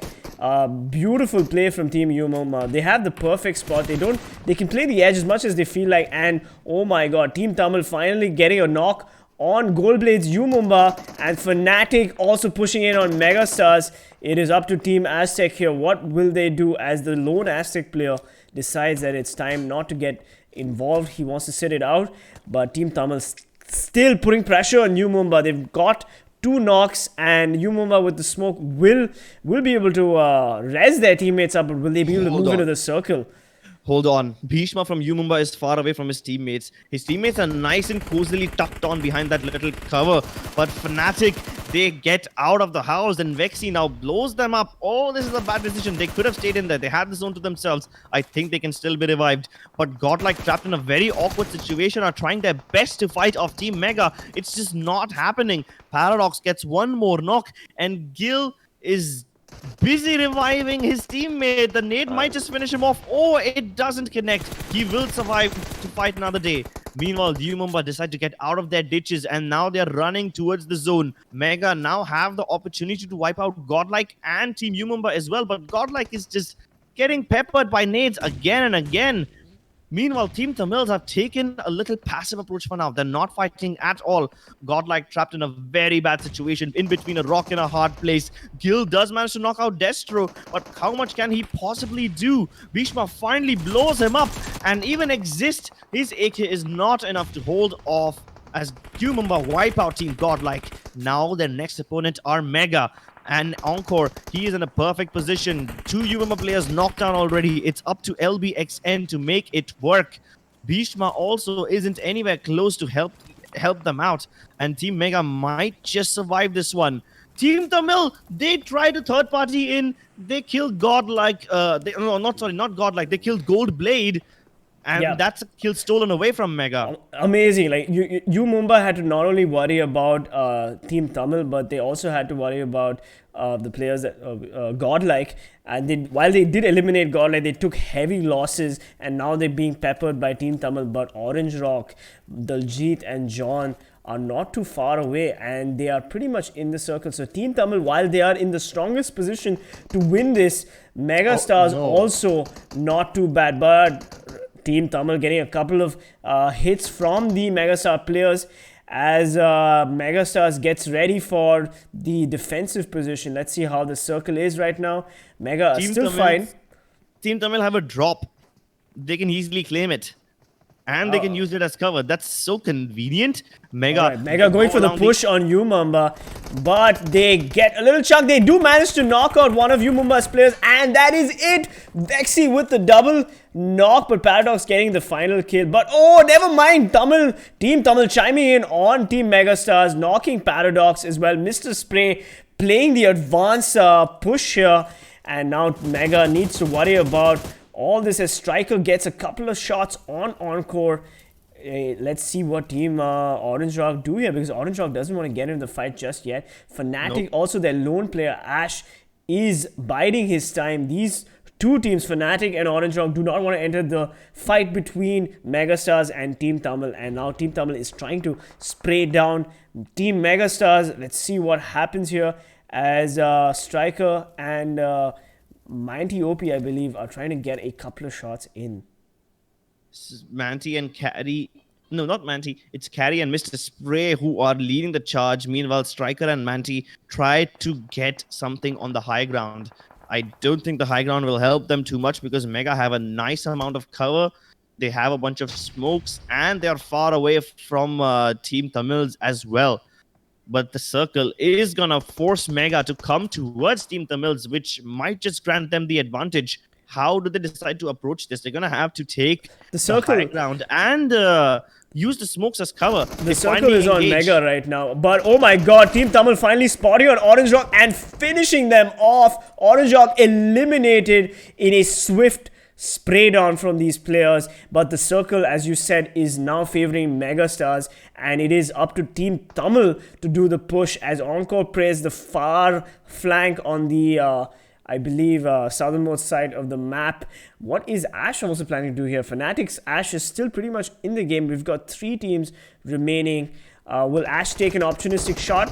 Swag, meanwhile knocking Striker, and Encore finishing off Striker, but Ash enters the fray finally and knocks out and thirsts Manti OP. This is not looking good for Team Tamil. They just lost 2 players in the last couple of seconds. It is Megastars, all 4 players, 2 players from Team Tamil and Fnatic, as Ash tries to get an angle on any of these players. Vexy now knows where Ash is. He sprays him down, and he's almost got him to the end. Ash, is he going to survive this? I doubt it. Vexy finishing him off. Fnatic coming in 3rd place, eliminated. It is a 4v2 situation between Megastars and Team Tamil. And Mr. Spray gets caught out and gets sprayed, unfortunate. And he is knocked out. It is GG for Team Tamil. Megastars, 37 points, making them the highest point winners in PMCO Spring Split so far. What an amazing... There you go, even Krat is clapping for them. Well done, Megastars. Well, Megastars, I did not expect them to take the entire chicken dinner, but the way they positioned themselves around the rings of Vendetta, that was just impressive. But at the same time, I also have to give credit to Orange Rock and UMEmba. The timing at which they moved into the circle was great, because it allowed them to enter the circle safely and keep their players alive. Unfortunately for UMExRxN, they engaged in a battle with TeamElves and Mega at the same time, so they never stood a chance. But kudos to Orange Rock, they survived long enough. Unfortunately, not long enough to outlast Ash, who did get Fnatic into third place. Otherwise, it would have been Orange Rock who would have finished third. They finished fourth instead. The MVP is Swag with 7 kills. Wow. Yeah, absolutely. Swag. Finally, Megastars. Of course, they were in the top 5 position. They were in the 5th position overall standings. And now this is going to significantly push them up the ladders. A late recovery from Megastars. I mean, of course, they have been playing all right. But this victory, 38 points, that is a lot of points. And I believe the highest points that any team has won in the PMCO Spring Split so far. So kudos to them, and I'm sure they're going to be feeling pretty amazing and feeling pretty happy about this victory. Fnatic, as you rightly said, yep, coming in third place. Of course, Ash Gamer, shout out to Ronak, of course, covering his entire team, making sure that Ash Gamer and Paritosh could make it to the last circle. And of course, Ash Gamer got them their placement points, which is the most important thing in this tournament. But let's look at the top 5 players right now. We've got Swag from Megastars with 7 kills, 763 damage. And of course, Revenge Esports consistently playing from Revenge Esports Akshay with 4 kills, coming in second. Encore from Mega, again, making it to the last circle. We saw Encore clutch it in Erangel, previously getting them second place. So Mega has been having an amazing day so far. Team Tamil also having an amazing day. Having won the first match of Erangel, they have now come in second place in Miramar. So good for them. And then again, Mega's Paradox coming in with 5th place with 3 kills as well. All players, decent damage, good spread. I actually love the circle this time in Miramar. And you see, in the 5th one, it was like a whole concentric ring, because the circle was having Bendita at the edge, which means any team that get in there first have a massive advantage. Fnatic took that, and then very soon all the other teams also followed. But a very interesting approach is none of the teams decided to settle inside Bandita. They just stayed on the outer edge, and they continued gatekeeping all the other teams from there, because they knew that there is nowhere else to go, and the circle would move in somewhere over there. So kudos to all the teams for getting the zone predictions right. Team Megastars with 37 points, as you rightly said, the highest that a single team has taken in one game in the entire tournament. They got to be feeling really good. 17 kills. Boost. 17 kills is crazy. We've got Team Tamil coming in with 19 points, which is also commendable. Orange Rock coming in third with 14 points. Finally, we're seeing Orange Rock at least play for placement, if not for kills, but they do have 6 kills, which is also great. UMExRxN unfortunately caught out between Godlike, Megastars, and Team Tamil. I would still say UMExRxN performed fantastic in the map of Miramar. And even Fnatic, like all top 5 teams so far. Fantastic gameplay from all of them. Godlike and Revenge, great gameplay from them as well, but unfortunately Godlike was sandwiched pretty poorly and they did not have any way out. And disappointing though for Marcos and the rest of the players. It just didn't work out in their favor. Whatever they tried to do just did not pan out. Yeah, and all the teams who are on the second page were completely irrelevant in this map, as most of them were caught out in the rotation phase, or they were just not even allowed to enter the last circle near Bandita. And that's why Aztecc, Insane, Ecstasy, Genocide, they were never even in the final fight. VSGCrawlers, JSLX, and Full Power, they were in the ground before the third circle even popped. JSL and Elves, I can't even blame them, because they went for some really risky rotations in the very start, and I think most of them also fell victims to the play zone, which I don't understand. How can you fall victim to the play zone in the second circle? But they did, so I guess some mysteries will never be answered. Yeah, definitely.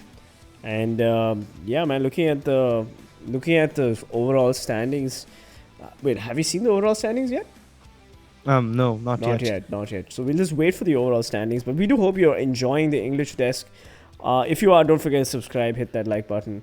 We'd really be happy if you did that. Megastars moving into second position in the overall standings with 59 total kills and 149 points. Now, Marcos Gaming need to defend their position much stronger than they've been doing. Of course, I don't think Marcos Gaming is really worried about defending that position. I think they just want to make it to the finals. So I guess they are chilling right now. But Fnatic moving up a little bit to 5th position. And UMExRxN also moving up to 7th position, and Team Insane as well. Of course, MC's Esports, ELMT Esports are not playing today, so they moved down a little bit. But Orange Rock, even despite the strong comeback in the map of Miramar, have moved down by 1 slot. Yeah, all thanks to the massive amount of points that Megastars took in this one. This one game could have single-handedly turned the tide of the entire tournament for them. VSGCrawlers could not really do much in Miramar, and that's why they slipped down a bit. Revenge, Godlike, TeamTamilas, all of them doing relatively well, but still not perfect. Godlike had a great position this time in Minas, but unfortunately they were the last to enter the circle, so hence they were knocked out. Aztecs, they move up in the world somehow, even after a disappointing performance in Miramar. So I guess they will be pretty happy with this. But TeamElves, no, they were having a rough time. Mayhem, Aim Gaming, they aren't even playing, so it doesn't even matter to talk about them today. But Full Power, they could have done a lot of stuff. So can JSLX. These two teams failed to show up today, not just in Miramar, but they failed to show up in Sanhok and in Erangel as well. The only hope remaining for them today is the last remaining game of the day. That is going to be yet again Erangel. Right. And Erangel is coming up next. So, ladies and gentlemen, don't go anywhere. Soon, we will be right back with more PUBG Mobile. We do hope you're enjoying the semifinals. And yes, we do agree that, that it hasn't been the most entertaining semifinals. We saw a lot more action in the group stages. But as the semifinals come close to an end, all these teams will step up. They will go into high gear. And we will see a lot of these teams perform under the pressure, and maybe a few of these teams even crumble under the pressure. Oh, and the teams are already starting to crumble under pressure, aren't they? We can see that the desperation of grabbing points is already getting to them. I think I see it a bit in the gameplay of Godlike, because they are going for those pushes even after having good positions. They're trying to go ahead and grab those points where a little patience could have helped them out quite a bit. Either way, Full Power is the one that's really in trouble. But overall, I like this game of Miramar. Yeah. It was a really nice circle along the edges of Bandita, and I hope that we get to see a similar amount of decent rotations in the next game as well. Yeah, Erangel, of course, is a map that everyone favors, so we'll be right back. But before we do leave for the break, I completely misjudged that, Crips. We've got the kill leaders on the screen right now. Revenge Esports Akshay taking the lead with 27 kills and almost 5k damage, followed by Team Insane's Naruto with 21 kills. And third place coming in, the dude from Marcos Gaming with 21 kills as well. And another Marcos Gaming player coming in fourth place with 20 kills, Max Cash or Max Ash, I'm not really sure. Just Max Cash. It's Max Cash, right? You guys keep... It makes more sense, right? Yeah, it does. And then we've got the ELMT Esports Prince with 20 kills. In sixth place, Pan Singh with 19 kills. 420 OPs, 7C's Esports, 19 kills. 7C's Esports, again, 420 OP has been on fire, by the way. He's been absolutely spitting fire, and he's been playing amazingly well. Yesterday's games, by the way, were amazing for him. We've got Swag coming in with 19 kills from Megastars in 8th position. Ultron, again, from Team ELMT Esports, 19 kills in 9th position. And Orange Rock's Mama Mavi still in the top 10. But come on, guys. Mavi has just been steadily dropping. We're not seeing the performance that we generally saw in the group stages. Here's hoping that Mavi and Orange Rock come back in Erangel in the next match. I mean, in Miramar this time, Orange Rock went for a really safe approach, because if I was in their shoes, I would have also done the same thing. I knew that there are all 4 players alive for the other 2 teams. I would just let them fight each other out first and then move in later on. Unfortunately, Megastars was smart enough to take care of Orange Rock before they engaged with the Mills. So I wouldn't blame Orange Rock for this one. Actually, I would just give the kudos to Team Mega. Yeah, Team Mega had the circle. They had all the successful firefights. They were also a little lucky. I'd give them that, and they did win some early fights to gain that position as well. So Yes, hats off to them. But that's U the main point of Mumba, Godlike, all these like Tamil, like there was already a firefight happening between these 3 teams. Team Tamil did come up on top on that firefight, and I'm not surprised that they just finished off. They made quick work of Orange Rock, but they didn't have the circle and they had to push. Team Tamil, of course, was at the disadvantage there. So the circle kind of screwed them a little bit. Yeah, they did. So I can't blame the other teams. It's just that instead of blaming the other teams, I'm going to give the kudos to Mega. Like I've said before, they did not just get lucky over there. Yeah, sure, the circle was upon them in the final fight, which made Team Tamils come towards them instead of them going towards Tamils. But even to get in that position, they had to make a lot of right decisions. So, yeah, great stuff from them. Anyway, we've got the head-to-head stats on the screen right now. We've got Orange Rock's Mavi versus Fnatic's Oasis. Interesting comparison. 17 to 16 kills. Of course, to Mavi. The damages are also comparable. The heals are not that comparable. But Mavi with the more headshots. These players are consistent. Like they're playing very similarly. They have very similar stats.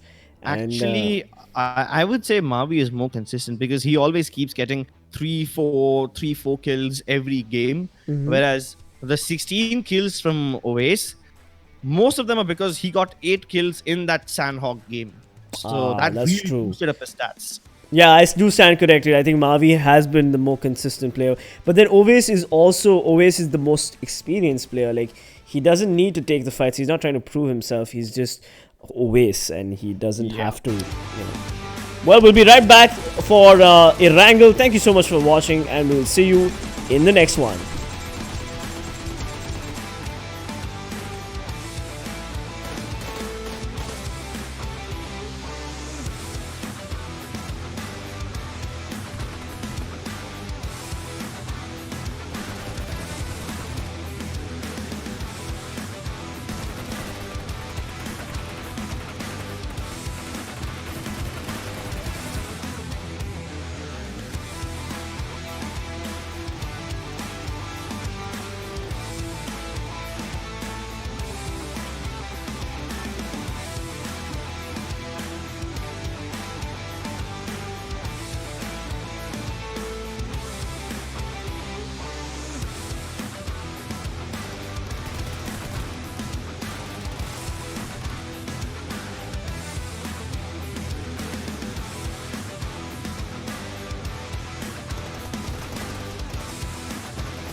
And ladies and gentlemen, we are back. This is Venom from PC Peasants Gaming, and I have Crips as well here with me. What is up, Crips? What's happening? What's happening? I'm excited for the last game. So that's the best part about the semifinals, right? We get to see Erangel twice in the day, which means whatever happens in the first game of the day will somehow affect the last one, and teams will try to play around the information that they gathered from the first one. And that's the best part about the semifinals, and that's what I'm looking forward to. Yeah, absolutely. Let's see what happens in match 4. We've had an interesting match 1, match 2, and match 3. 1 was won by, I want to say The first one. Yeah, So in the first one, we saw a very we saw awkward Team fight. Tamil. Yeah, Team Tamil won the first match, and then the second match was of course won by Godlike. The third match was won by Team Megastars, and now we are in match 4. We need to start writing these things down, Crips. It's fine. I mean, we're a bunch of foolies who suffer with short-term memory loss. Either way, Amateur casting right here. not amateur. It's Semi-amateur. It's just memory setback. I wouldn't call us amateurs though. I mean, I know we're good. Either way, let's stop downplaying ourselves. Revenge once again going for Zaki. No changes right there. Genocide going for South George. Again, no changes right there. Insane South George Dockyards.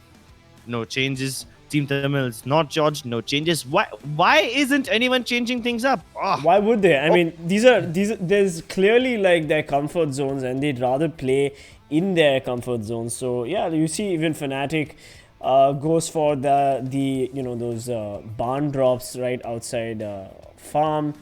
And we've got, of course, Mega, who will most likely go for Novo. Do you want to bet some money on this? That Mega will go for Novo?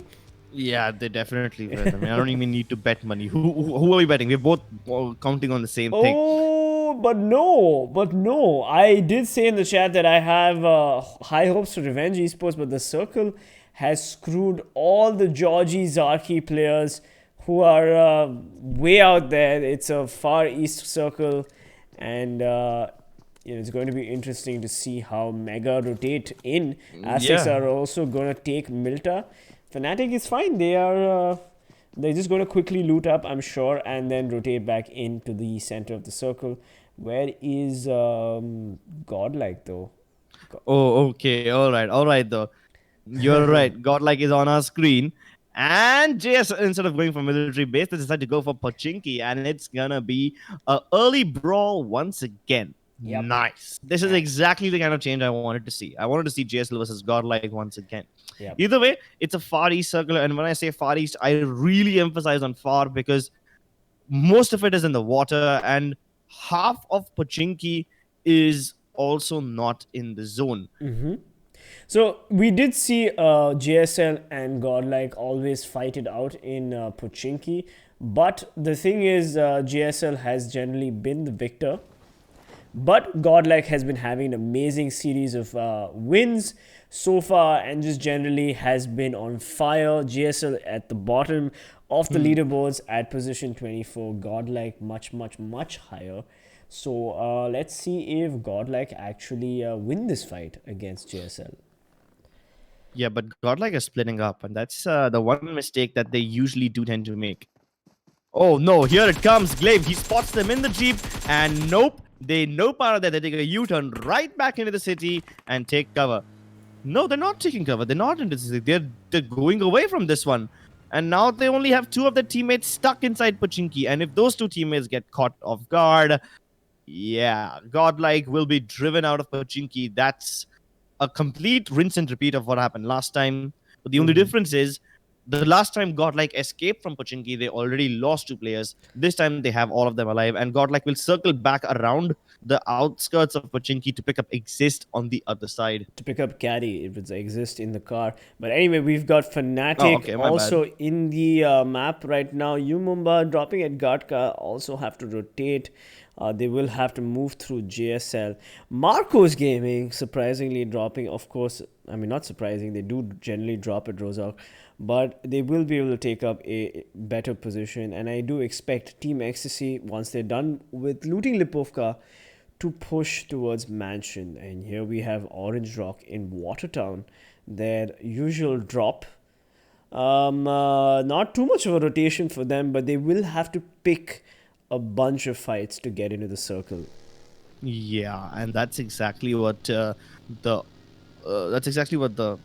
western edge of the circle looks like. All these teams are gonna have to fight their way in because there's not a lot of cover in between Pachinki, School, Rozhok, and the surrounding compounds.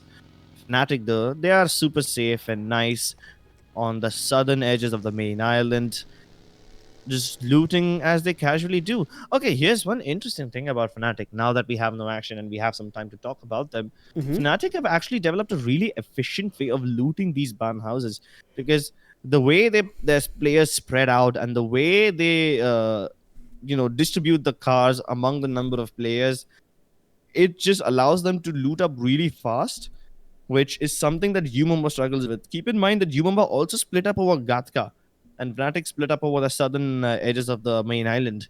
But between the two teams, Fnatic loot more efficiently because I don't know. It's like I don't they know use about some that. mathematical tricks to just I don't know about minimize that. the amount of time. I do disagree. I mean, see, look, when you do stick together as a team, you're most likely to survive. And Fnatic tend to lose players, especially if somebody drops farm. So if Fnatic tries to push farm, we saw that that nade exchange yesterday. Between Fnatic and I'm forgetting the name of the other team, but I think it was Genocide. yeah, but unnecessary early game fight for Fnatic. So yeah, Fnatic, sure, they do drop sparse and then they get vehicle control, and yeah, they're obviously going for the rotation game. Clearly, you can even see Godlike is trying to do that, but they are running a huge risk, and I think they're very well aware of that risk. Also, so they know that they can handle a 1v1 or a 2v2 situation. But yeah, let's hope that during the finals nobody drops in their position. Anyways, Avi gets sprayed down by Sahil, and he barely makes it. Nope, he does not make it. Finally, Sahil 2K gets thirsted by CG VSGCrawlers. What a beautiful spray down. Checking that rotation of Team Ecstasy before they could even do it. And they also had their own cars. So they're going to try to maybe push Team Ecstasy and get that early game fight in. But Ecstasy have taken the compound and VSGCrawlers are aware about it. They know exactly which one. The only difference is Frosty is not along with his teammates. He's still on the hills. Venom has been spotted. Oh no, he's in a bit of trouble. I don't think Team Ecstasy are bound to survive this one. Venom does manage to move away in the car, but Frosty is still there, and they are splitting up even wider than Fnatic do. Nobody splits up this much in the middle of a fight. Of course, Ecstasy weren't intending to fight here. They were just looking to rotate, but they should have expected a team to set up fielding, especially on that central hill. UMEmba in the water, hiding from Tempest. I don't think they'll be able to get out of this. Yeah, unfortunately, UMEmba is caught out under the Rozhok North Bridge, and Tempest is gate bridge keeping. Let's call it bridge camping. UMEmba players, and Tempest is definitely going to go for those shots. If he can knock them out in the water, nothing like it. And let us see what they do here. And why do they keep changing the camera right when something interesting is about to happen? I get so mad sometimes. There we go. We're back. Tempest taking a couple of shots, but he's got Goldblade in the corner of his eye, but Goldblade is probably underwater, and that's why Tempest cannot spot him out. Also, he's a bit distracted by TeamTamilas, who just drove past them. I'm actually surprised TeamTamilas didn't stop and fight, but now they will. Bhishma engaged with them, and he knocked out Mr. Spray. And as if he wasn't already in a lot of trouble, he just invited more trouble. Now it's a three-way fight. Either way, on the other side of the screen, we have Genocide and JSL fighting it out. JSL have a little compound to themselves, but the circle just shifted. and both these teams need to finish up this fight and head in. Yeah, absolutely. We've got oh my god, Goldblade with the Kobe on Tempest. The legend himself, I'm sure, is smiling as Goldblade goes for the spray down, and it is over for Tempest. He tried his best, but JSL also getting into the fight, doing some decent damage to Team Genocide's Ash Gamer, who I keep confusing with Fnatic's Ash. Much to the irritation of most of our viewers. Alright, we've got also VSGCrawlers entering the fight with Team Ecstasy, getting the knock on Unreal as well. Let's not forget that they first got a knock on Sahil and the second knock on Unreal, and Team Genocide responds with a spray down. Meanwhile, VSGCrawlers getting another knock on Team Ecstasy's Venom. Oh my god, they get the thirst on Unreal. It is up to Frosty OP, the last man standing for Team Ecstasy. Is he going to engage? Is he going to disengage? Meanwhile, Umumba also entering the fight with Team Tamil. Manti OP gets the spray down and death throw, and that is it. GG for Umumba. Well, that was an early exit. I don't think Umumba would have expected that, but you can't expect anything else when you invite Team Tamils to come fight with you, especially when you're already struggling against Team Insane. There was one player from Team Insane that had Umumba's attention sort of distracted, but that was good enough. And let's not forget, Team Tamil is having a great Erangel game. They won the first Erangel game. They're pretty confident about Erangel today, and they're probably looking to win the second one as well. Well, VSGCrawlers looking to win this fight against Revenge, as they already managed to knock most of their players out. Ooh. It's Akshay who's trying to get in the car and get towards Trilok so that he can collect him and join the rest of his teammates. Nope, not gonna happen. Rogue knocks out Trilok. Akshay desperately is trying to move away. The Jeep has a lot of hit points, but I don't think he'll make it. He is far. He now finally has the cover of the ridge, and that's where he decides to get off and heal. Oh my god, that was so close for Akshay. VSGCrawlers making quick work out of Revenge Esports. Remember, I was actually saying that I had a strong feeling that Revenge Esports would win Erangel, but they just got decimated, and I stand corrected, as the VSGCrawler players now know that it's time to push Akshay from a higher angle. There we go, they're going for the long rotation, and they will try to catch out Akshay in the open. But Akshay is hiding in the water. They spotted him out anyway, and shots are being fired. And Avi from VSGCrawlers drives by the ocean. He's losing HP in the water. Yep. He has to come out to take a little breath.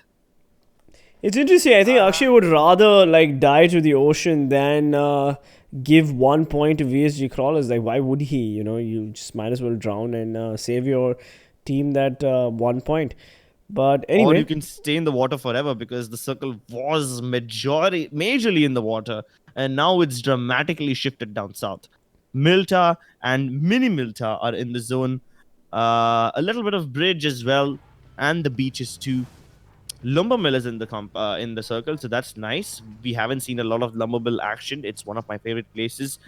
Not favorite places to loot, but one of the most complicated places to fight around, so that's nice. Yeah. A lot of teams will have to come and run. Wait. We've got Orange Rock doing a drive-by right next to Fnatic, also doing a drive-by. We've got Ronak and Ash going for the risky YOLO rotate, but they know that they have to get the rotate into the central part of the circle. Otherwise, they'll have to worry about it later. And Owace losing a wheel, I think. But Team 20, pushing in. Interesting. Let's see how this pans out, as Daljit gets a knock, but gets traded by Godlike's Exist. Aztecc gets a knock on Owace, as well as Team 17 Mega also pushing in, trying to get that southernmost compound. Paradox getting Sneepu from far away with his DP28. What is happening, as Mega had the best position any team has? Even Orange Rock comfortable in Milta. Don't really have to worry too much. They're just trying to pick off as many people as they can. Try to get as many kills under their belt. As many points as they can as well. Orange Rock in the edges of Milta. We have Team Mega on the beaches. At the same time, Fnatic safely at the edge of Milta as well. So all these three teams are safe, but Mega have a little bit of advantage because then they can escape towards the other side of Milta from the beaches, and they engage upon Fnatic and Orange Rock at the same time. They knock out Mavi and they knock out Ash. Okay, then looks like Mega want to do this the hard way. Yep, it looks like Paritosh and his teammates have to go pick up Ash, and Team Megastars, of course, on a winning high from Miramar, are going to want to finish off Fnatic just to make a point. And they do also have to worry about Fnatic in the points standings. Ronak takes a chunk from Paradox. Paradox also takes a chunk in return, and he falls back to heal up. The circle meanwhile has Team Insane and JSL on the far western side, and Marcos Gaming gatekeeping the northern side as Team Tamil pushes them in, and we've got Aztecs in a very central position, and TeamElves playing the cliffs of the southernmost canyon of the island. Yep, the hills near the lumber mill. This is the favorite fight that I wanted to see. This Marcos engaging with VSGCrawlers. Now, keep in mind that these teams are these trees are really thin, so only some of them will grant you cover, like they grant to Khansing. He can completely hide behind this tree, but this isn't possible for all the trees. You will be visible. Look at the circle. Team Tamil just. Oh my God, that's that's unfair, man. It's completely unfair. Revenge getting knocked out, and VSGCrawlers are desperately trying to scramble their way into the circle, but they know that they can't save CG. He's gonna be thirsted. Avi and Evo also hiding in the smokes, while his teammate, he's desperately using the car to get to the play zone already. I don't like this approach, but this is the only option they have left. One more player for VSG down, and it's all up to Evo now. Yep, as all these teams need to move into the Milta, town of Milta. What a beautiful name from Karaoke and VSGCrawler. Both these teams are desperately... Oh, but that nade has got to hurt. And VSGCrawlers is on his last ditch. And never mind, Manti OP finishes him off. So this is a very interesting push for all these teams. The circle has screwed literally everybody. Only Godlike and Mega in the circle. Fnatic are now at the edge of the circle, and Mega turns their eyes onto Godlike. They also know that Orange Rock is not too far away as Anto gets knocked, and Mavi needs to figure out a way to go pick him up without getting damaged himself. Yeah, but Orange Rock are on the other side of the road. They unnecessarily engage, and they pay the price for it. Anto gets blown apart. He gets blown to smithereens, and Orange Rock have got to be regretting that push. But now at least they have Mavi, who's on the other side of the road, so he can keep some angles on them. Meanwhile, Elves are trying to fight their way in, and they are engaging with a lot of teams. Insane, trying to use the cliffs as cover, and Team Power quite literally on the edges as Genocide dropped down and dropped Team Power to their knees, knocking out and finishing two of their players. Team Full Power still have two players in the fight, but Team Genocide are not taking any chances. They wanted to get Thirst as quickly as possible. Godlike finally getting a knock on Encore. Meanwhile, Team Genocide spots her TeamElves in the rotation, and they knock out Matt with a nade. Beautiful, but Manti OP gets into the fight also, and Team Tamil. And both these teams sprayed on TeamElves and they're out. It's now between Team Tamil and Team Genocide as they try to fight for the beaches. And Team Genocide is eliminated by Team Tamil. Beautiful gameplay right there from Carry OP and Manti OP. Amazing. Yeah. Team Tamil have a really nice position now. They don't have a lot of cover, but then I don't think any of the teams will even dare engage them on these beaches.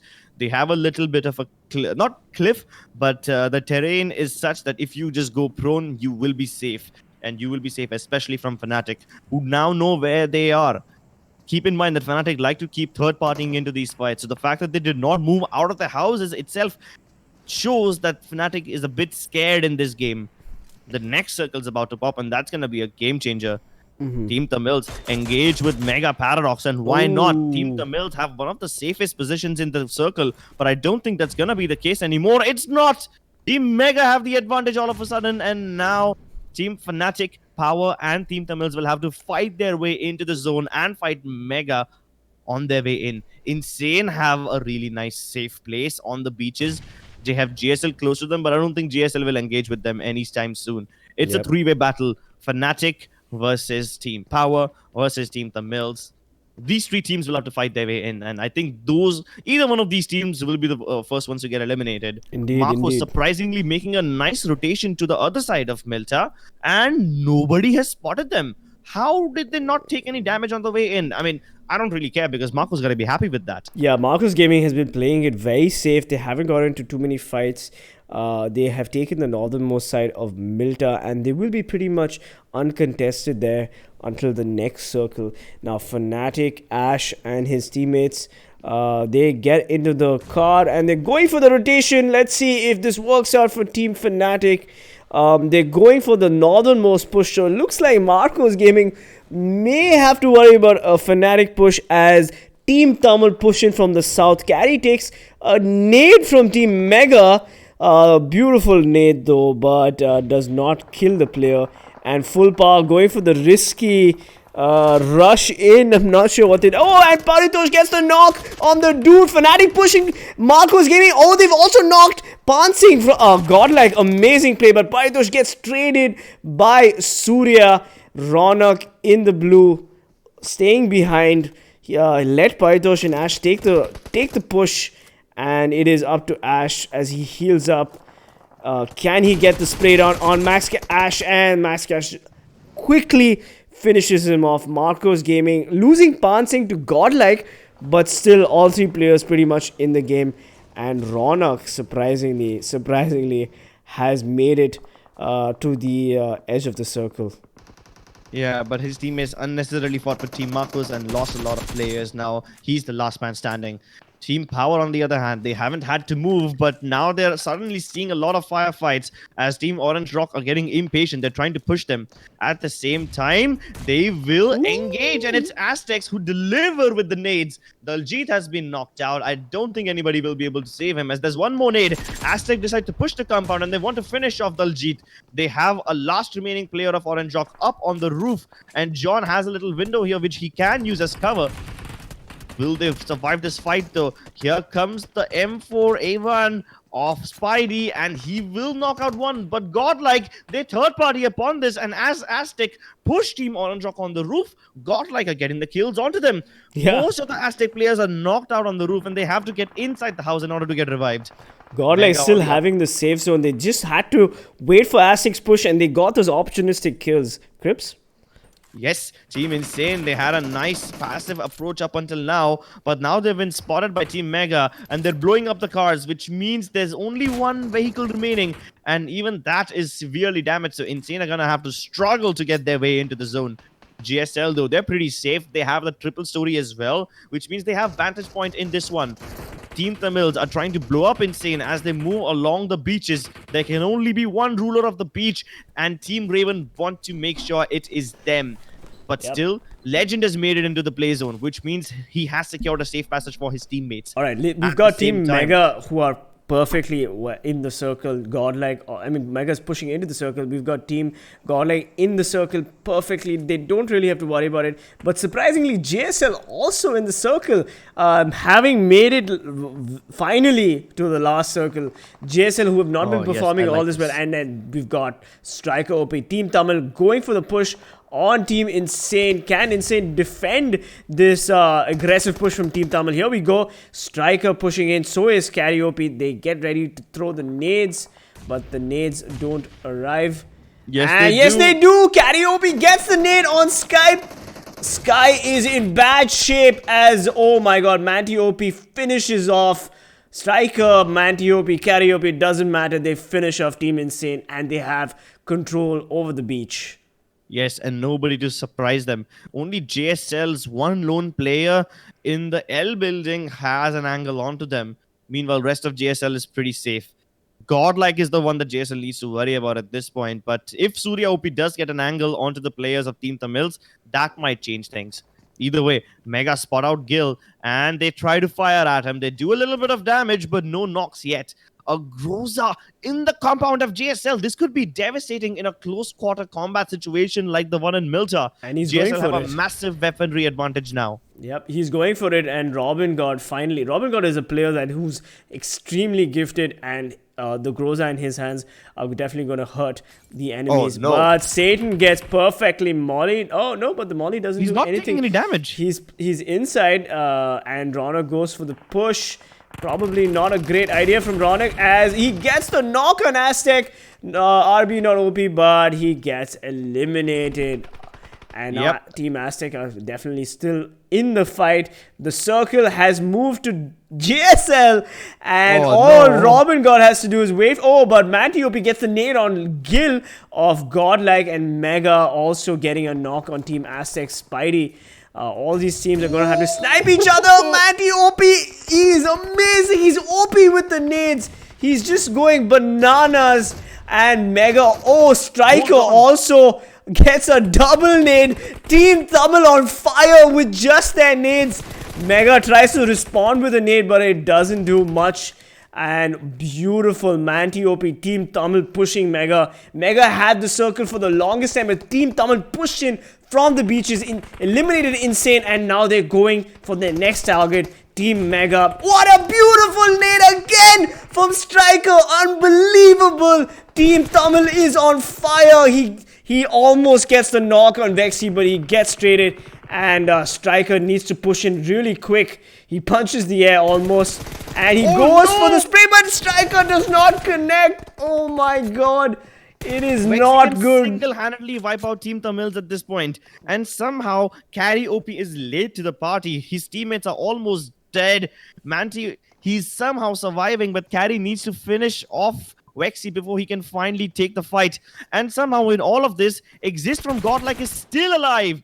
At one point, Godlike was getting pushed by both these teams, but Exist manages to survive long enough, and he might just be having the last laugh. Vexy takes a massive chunk of damage, but Carry at the edge of the circle, he has to make his way in. Vexy is nicely and carefully dodging around the barricades, and he put out a Molotov. Now Carry doesn't have any time, and he gets needed by Exist. Oh my god! Aztec, they eliminate JSL, and Mavi, he steps into the fight with Mega. Oh my lord! Orange Rock coming out on top of this. Never would have anyone expected this. Orange Rock strike at the perfect time. Mavi. Oh my Exist god. from Orange Rock is Mavi is alone, and he's gonna get knocked out by Aztecs, who were taking such a passive approach in all this time. Yeah. And Exist, he's gonna be thanking his lucky stars. He survived the fight against Tamils and Mega, and now all he has to do is fight off Aztecs, but it's not going to be possible. He's got to be happy with it though. He finished second, he got his team to second place, and that's all that matters. Unbelievable. I'm not sure what happened to JSL, but brilliant plays from Team Tamil with those nades. First place, of course, goes to Aztecs. Second place goes to Godlike, and third place goes to Team Tamil, I believe, based on the point system. Amazing gameplay from all these teams. But yeah, like what the hell? Team Tamil was on fire with those nades. So many knocks with the nades. Crazy. Manti OP, Striker OP, in my opinion, should be the MVP. But the MVP goes to RB, not OP, of Team Aztecs with 4 kills and 310 damage. Yep, Aztecs took a really smart approach in the final fight. They held on to their compound. Yeah, sure, they had the circle also on them, but that's not an excuse, because when the circle did push them out, they waited for the fight to finish, and they were keeping an eye on the kill feed. They realized that Godlike was getting pushed by Tamils, and then Mega also pushed them at the same time. It's actually surprising how Exist from Godlike hid inside that one little toilet shack. And while the rest of his teammates were getting wiped out by both Mega and Team Tamils, he somehow survived, and he had the last laugh. I thought Godlike would be eliminated first, but they came in second. So kudos to Exist. In my opinion, he's the real MVP of the game. Manti OP, in my opinion, is the MVP, because 10 kills with those beautiful nades left, right, and center. Manti OP and Striker, of course, from Team Tamil, and also Carry OP. Top 5 players, three of them. Look at that, 19 kills. If they'd won that chicken dinner, it would have been 49 points. Yeah, and that would be the highest points that any team has gotten in the day. They 39 points. My bad. But yeah, I mean, they still managed to rack up so many points and also get into a top 3 situation. So good for them. Top 4 situation. But Aztecs, of course, RB will be coming in with 4th with 4 kills, and VSGCrawlers, Roach coming in 5th with 3 kills. But holy shit, man. Striker Mantiop with the nades. What amazing nades. Like, I've never seen Team Tamil play like this. Incredible. Exactly. And TeamTamilas, I have to give them a lot of credit. Not just for the fact that they conquered the beach, but the fact that they decide to not take any compound at all and stay out in the open. It just goes to show that they have completely rectified the terrain of Milta. And that's exactly why they stayed in there. Not even in there. They stayed out there on the beaches. And they never had to worry because they knew they had the terrain advantage. All right, we've got the standings of the match here. We've got Aztecs coming in 1st place, of course, with 20 placement points and 8 kills, 28 points. Team Tamil coming in 4th place with 8 placement points, 19 kills, so that bumps them up to the 2nd standing of 27 points. That's just 1 point below the winners of match 4. Godlike coming in 3rd place with 3 kills, 14 placement points. Of course, they came in 2nd overall in the match, but they are 3rd below Team Tamil with 17 kills. And then Orange Rock coming in 4th place with 15 total points. Marcos Gaming, not sure what happened there, but at least they got in their 5 kills. They got a couple of kills on Fnatic, 7 placement points, totally 12. You were saying, Crips? Yeah, I mean, I love the way how Orange Rock moved in to finish off the remaining players of TeamTamilas and Mega. So I love the way how Orange Rock timed their push really well. I've been saying that Orange Rock have everything they need to third party. The only thing they were struggling with is the timing, and finally they got it right. Yeah, and we've got Team Genocide, Fnatic, first coming in 10th place in the standings. Not something that they're going to be happy about, but they didn't have the circle, and the circle was quite devastating for all these teams, and all these teams that had to move in. Team Insane, TeamElves, like there were too many firefights happening. I do appreciate Fnatic's tactic of sending 2 players ahead and then maybe try to get a placement point, because they knew they were so circle screwed. It made sense to sort of not put all their eggs in one basket, but sort of hedge their bets, and that's what I think Fnatic did, and it didn't work out eventually, but 10th place still better than rushing Aztecs all by yourself. Yeah, especially when I saw Team Genocide just sort of drive in YOLO and get like sprayed down left, right, and center. It just didn't make sense. It was a smart idea to hedge your bets, and good for them. Let's go with the overall standings. Marcos Gaming still retaining 1st place with 76 total kills, 165 points, but Megastars not too far behind with 159 points, 63 total kills. Orange Rock moving up in 3rd place, crossing ELMT Esports with 50 kills, 143 points, something that they're going to be very proud of. Fnatic remaining in 5th position with 43 kills and 127 total points, and Team Tamil moving up, finally moving up with that 1 chicken dinner, which they won in the first match today. 55 kills, 118 points, 1 chicken dinner, 19 kills. It has been a fantastic day for Team Tamil for sure. Yep, a lot of fans of TeamTamilas are in the chat, and they gotta be really happy about their team stepping up today.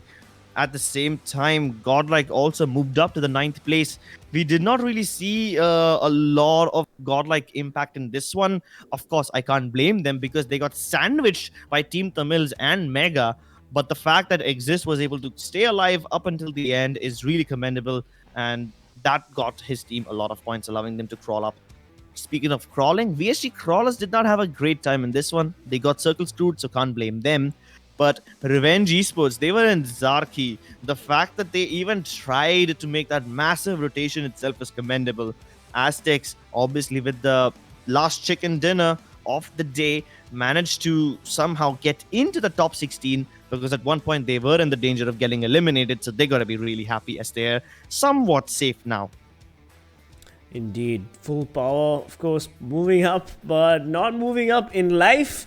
Even JSL barely moving up. It looks like -40 will be able to ensure that JSL does not make it to the finals. Unfortunately for these two teams, it is pretty much GG. unless they mount a comeback, which nobody can expect.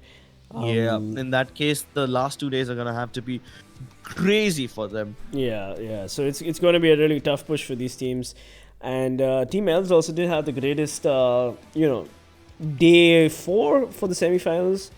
They're going to want to go back and share their notes, compare their notes, maybe look at the way they played, and maybe play a little bit aggressive. And I think aggression has generally worked out for a lot of teams, especially like teams like Marcos Gaming and Megastars. Even today were playing very aggressive. They were going for the pushes, going for the kills, and you see the fruits of their success in the overall standings. Yeah, and speaking of the overall standings, a lot of teams who were on the bottom are now starting to get out of the danger zone, and that's how you know the competition is gonna get more and more intense. Speaking of intense, TeamTamilas, they have overtaken Orange Rock in terms of kills, especially with this game. 19 kills is massive. Orange Rock, they did pretty well in this one, because even though TeamTamilas had higher kills than them, Orange Rock timed that attack well, and Orange Rock was the one that knocked out TeamTamilas, and that's why we're seeing them head to head. TeamTamilas at 55, Orange with 50. Obviously, there's a massive lead in terms of the damage section as well. So both these teams have really entertained us tonight. Absolutely. Team Tamil, I mean, I gotta say, like, I did not expect this from that team, and they have never performed like this.